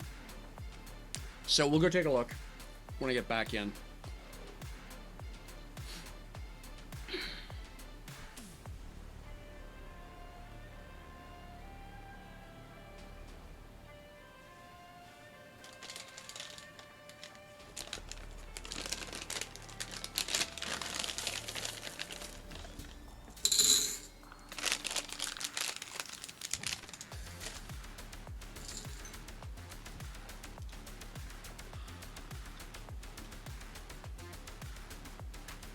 There we go.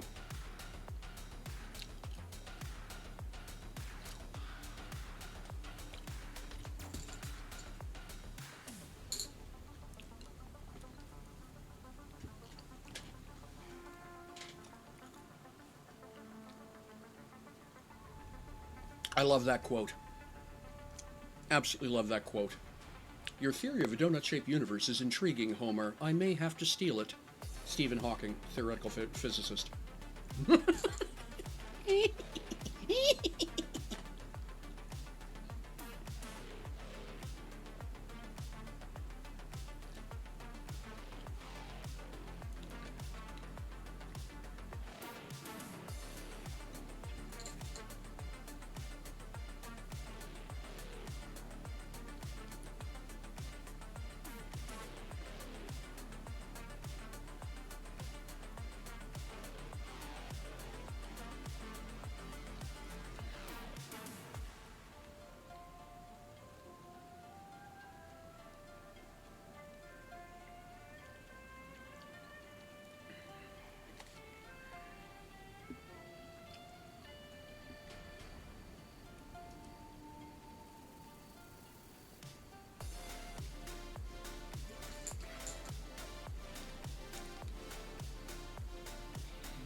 Yep.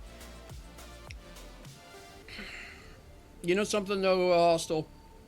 It just means that I just modified my playstyle. In other words, for example, I'm not doing any low-level Mach 1 flying. Let me do it that way. Yeah, exactly, hostile. You know, so but at the end of the day, the fact that it works at all, yeah, I just nod yes. There's 120 people playing right now. That's awesome. I'll put up the random DC.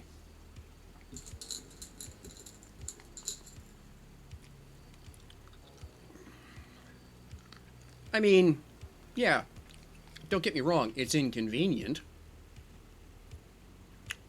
Absolutely, Kestrel.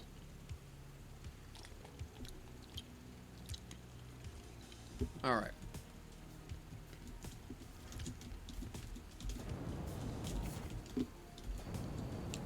I'm just going to check one thing before we go any further. Let's get my into build mode here.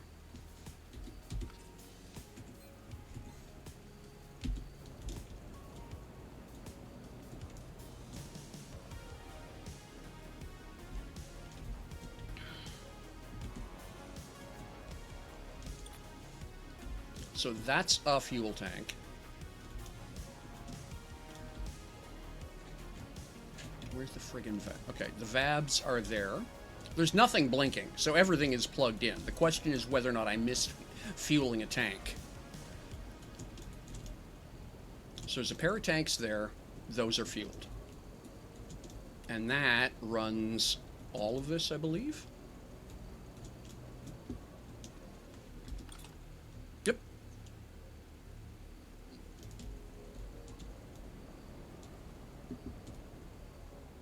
You are space fuel. You are atmospheric.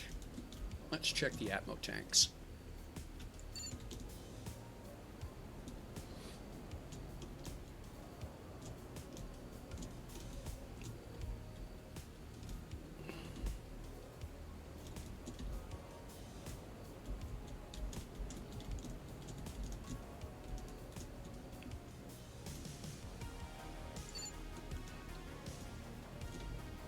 So, I mean, everything's plugged in. There's no reason. Let's check the numbers. So, atmospheric, I got 3.9 Gs on ground. I've got 4.9 low altitude, 2 Gs out of hover, 2 Gs out of VAB.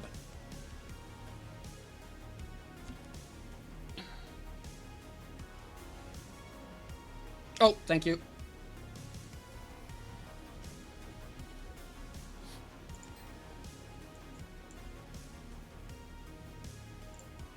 $125,000 liters of fuel, yeah.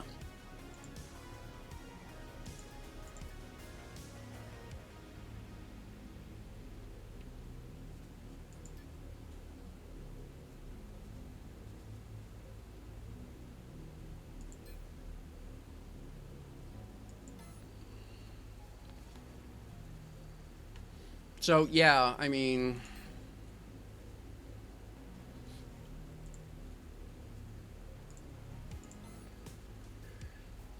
I'm not sure. Well, I'll play with it here in a minute, but I do want to help out Spiff real quick, so we're going to do that next.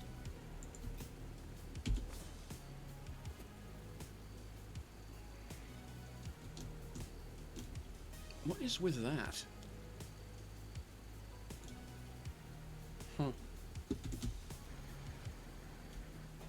All right. So over here, so Spiff, we'll talk waitress build real fast. So this is a typical waitress configuration that I've got running here. So we've got 3 lines. There we go. We've got 3 lines here, right? Each one. Now this is a separate tiny factory, so it's these 3 here, each of them loading these bins, right? So I've got, that's, all right, the lines are color-coded, right? And then up above,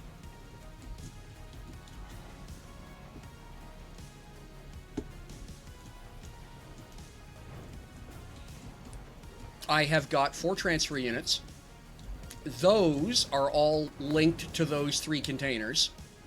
And that brings goods into, well, in this case, the cargo hub, which is here, right? And I call this waitress supply. You can call it whatever you want, doesn't matter. I use the phrase waitress supply. And then all of the machines that are all of my assemblers and what have you up top all feed off of this. The waitress is just another programming board, and it is running the exact same software over here, I think. Screen manager, yeah, waitress. It's running the exact same software as the chef line cook. By calling it waitress, it actually, so this is the catch. Tiny Factory spends a lot of time checking to see what the name of an element is to figure out what to do with it. So if you call it waitress, it'll run the waitress routine. And waitress gets its own, and if there's a waitress present, chef will create a special parts list for waitress. And waitress then just looks through the parts list to see what it can use the transfer units to go get. That's how it works. Does that help?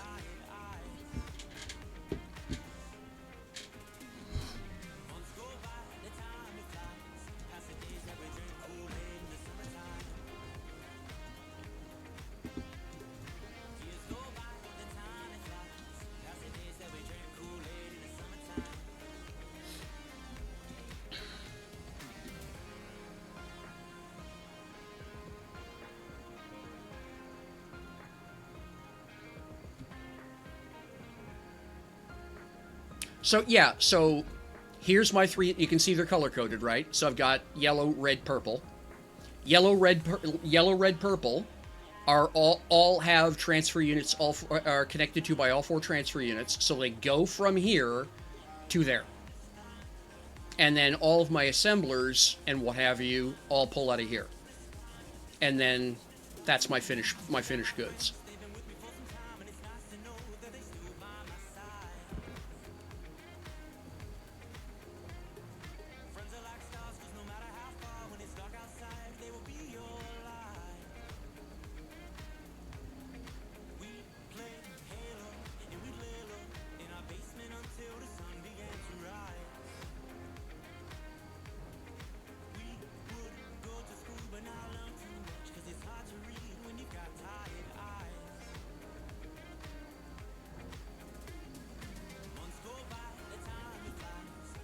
Yes, if you want it to run,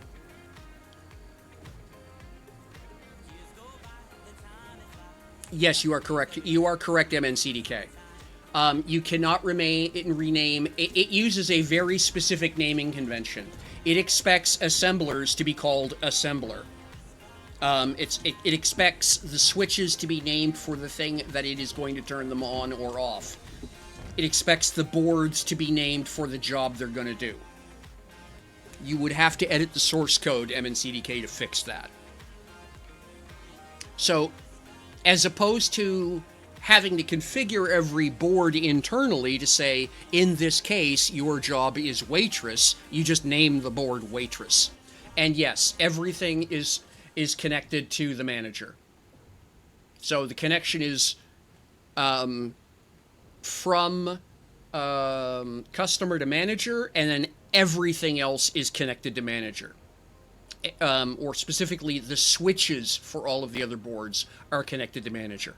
And then manager powers them on and off from here. Right?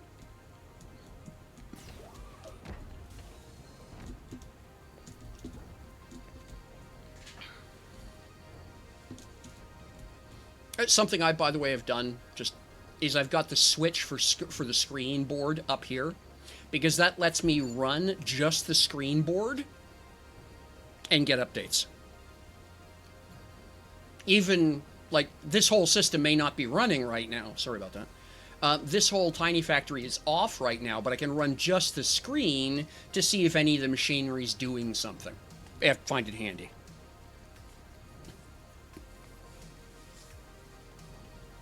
MNCDK, so the catch with Tiny Factory is that it is not intended to be a mega factory operation. In fact, the name is Tiny Factory. And I'm kind of being a jerk there, but... And what I mean by that is it really is intended to be a small... it's a frontier factory. I need 5 landing struts because we got a broken freighter. I need a replacement engine. I need 5 brand new windows. I'm not going to tool up a whole goddamn factory to make 5 windows. I'm just not. I'll tell Tiny Factory, make me 5 windows. If I'm going to be selling 5 windows a day, I'll tool up a dedicated supply line. Right? Now, personal rants about mega factories notwithstanding, I have seen Syncopia is using it for product management. But what they've done is they've thrown out everything from the waitress. They've kept waitress, chef, manager, customer. The lines don't exist. And they have a conventional, dedicated parts system below it. Exactly, MNCDK. And for that, that's where this little monster comes in. I wonder what's up with the red outlining on some of the... That's a very interesting rendering decision. So I give away free blueprints of this. Just pop over, grab one from me. Open a trade, I'll pass you one. And this is a fully booted and spurred 2-lane builds everything advanced down, large down.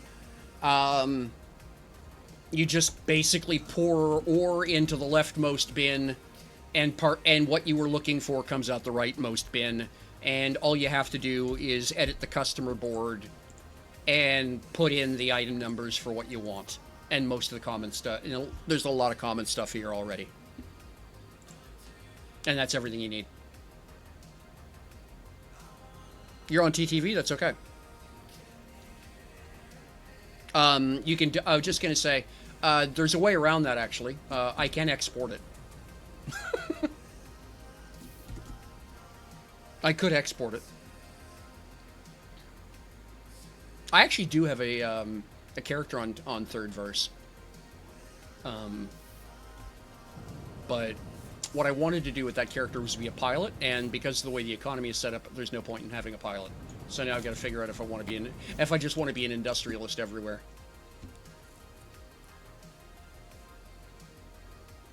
But if you want to build your own, basically build one up from scratch, it's relatively simple. I can walk you through any of the builds. Like, this is a 2-lane build here, right? It's quirky because I'm running a foundry, right? Which is this. Normally, you would have your refiner. You'd have a refiner and a smelter, part of this row of gear, but you don't need to. For what I'm doing, because I have a large core and I'm housing multiple tiny factories in one location, I just run a large... these machines are going to run basically semi-constantly. So I just let... Yep, it is absolutely on GitHub.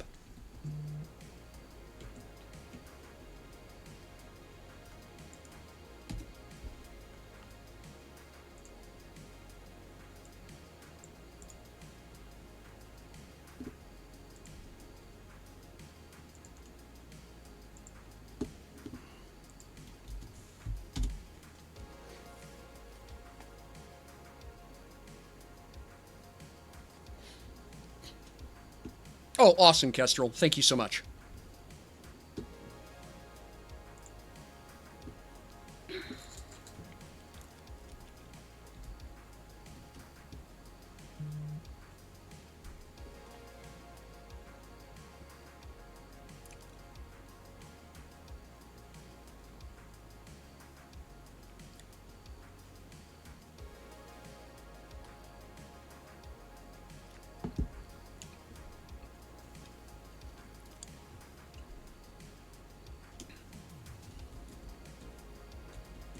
So yeah, so that's Tiny. That's Tiny Factory. I really like it,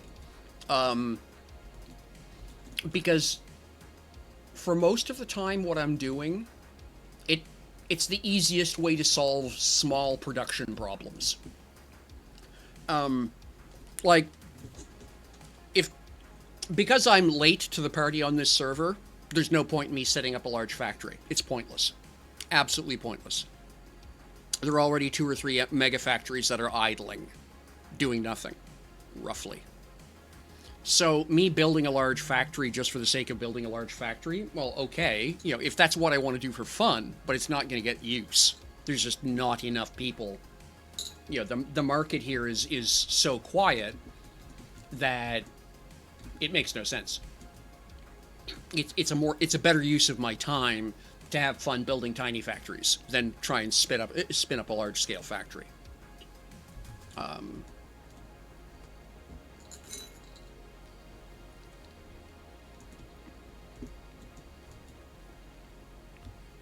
Okay, now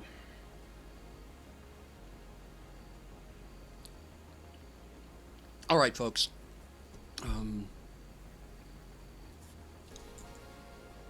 Been on the stream for four and a quarter at this point. I think I'm gonna wrap up here. That'll give me a chance to get, actually come over here.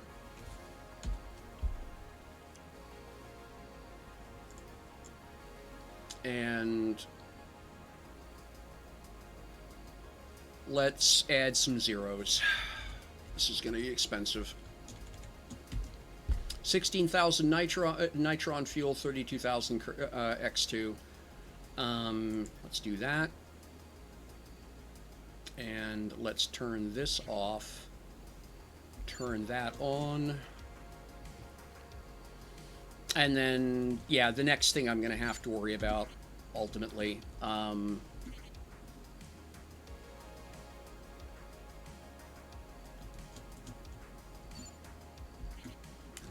next thing I'm going to have to worry about is adding another large container to this output to hold fuel, but that's a future me problem. But yeah, I'm just going to fill the tanks on this monster, and we'll see where the numbers fall, and that will inform the decision I need to go from there. But I think I'm going to wrap it up here. But we got our first burn on the engines today. Made a lot of progress with the layout of the hull. Done a few other cool things. Had some good chats with folks. Good day. I'm real pleased. I will check to see if anybody else is streaming, and if so, we'll raid over to them. If you have a preferred person you'd like to see us raid to, please shout out their name in chat.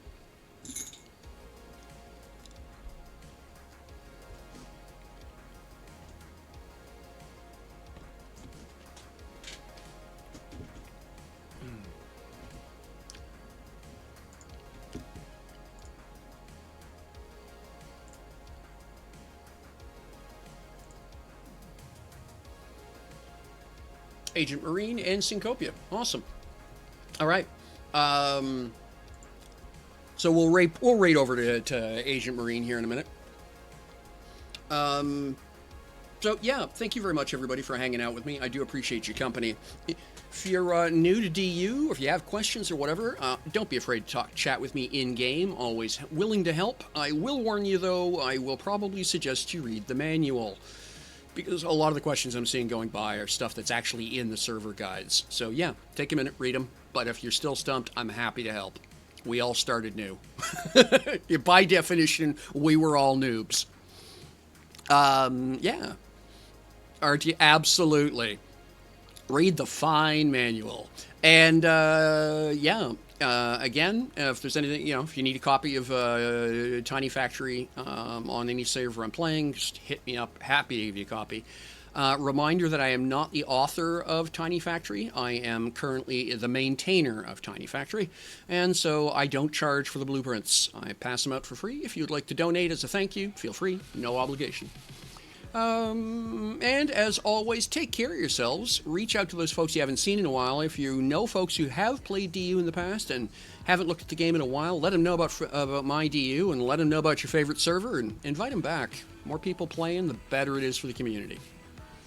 And with that, we're done. Take care of yourselves, friends. Have fun with whatever games you're playing. We're going to hit that raid button.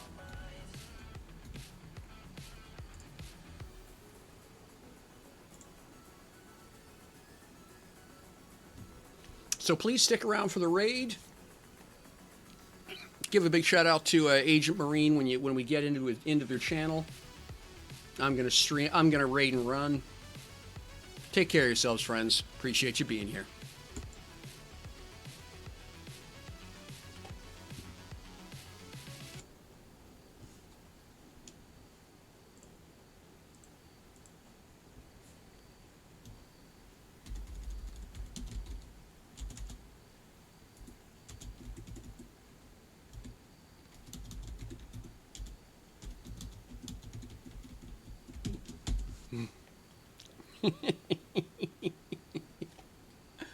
Alrighty.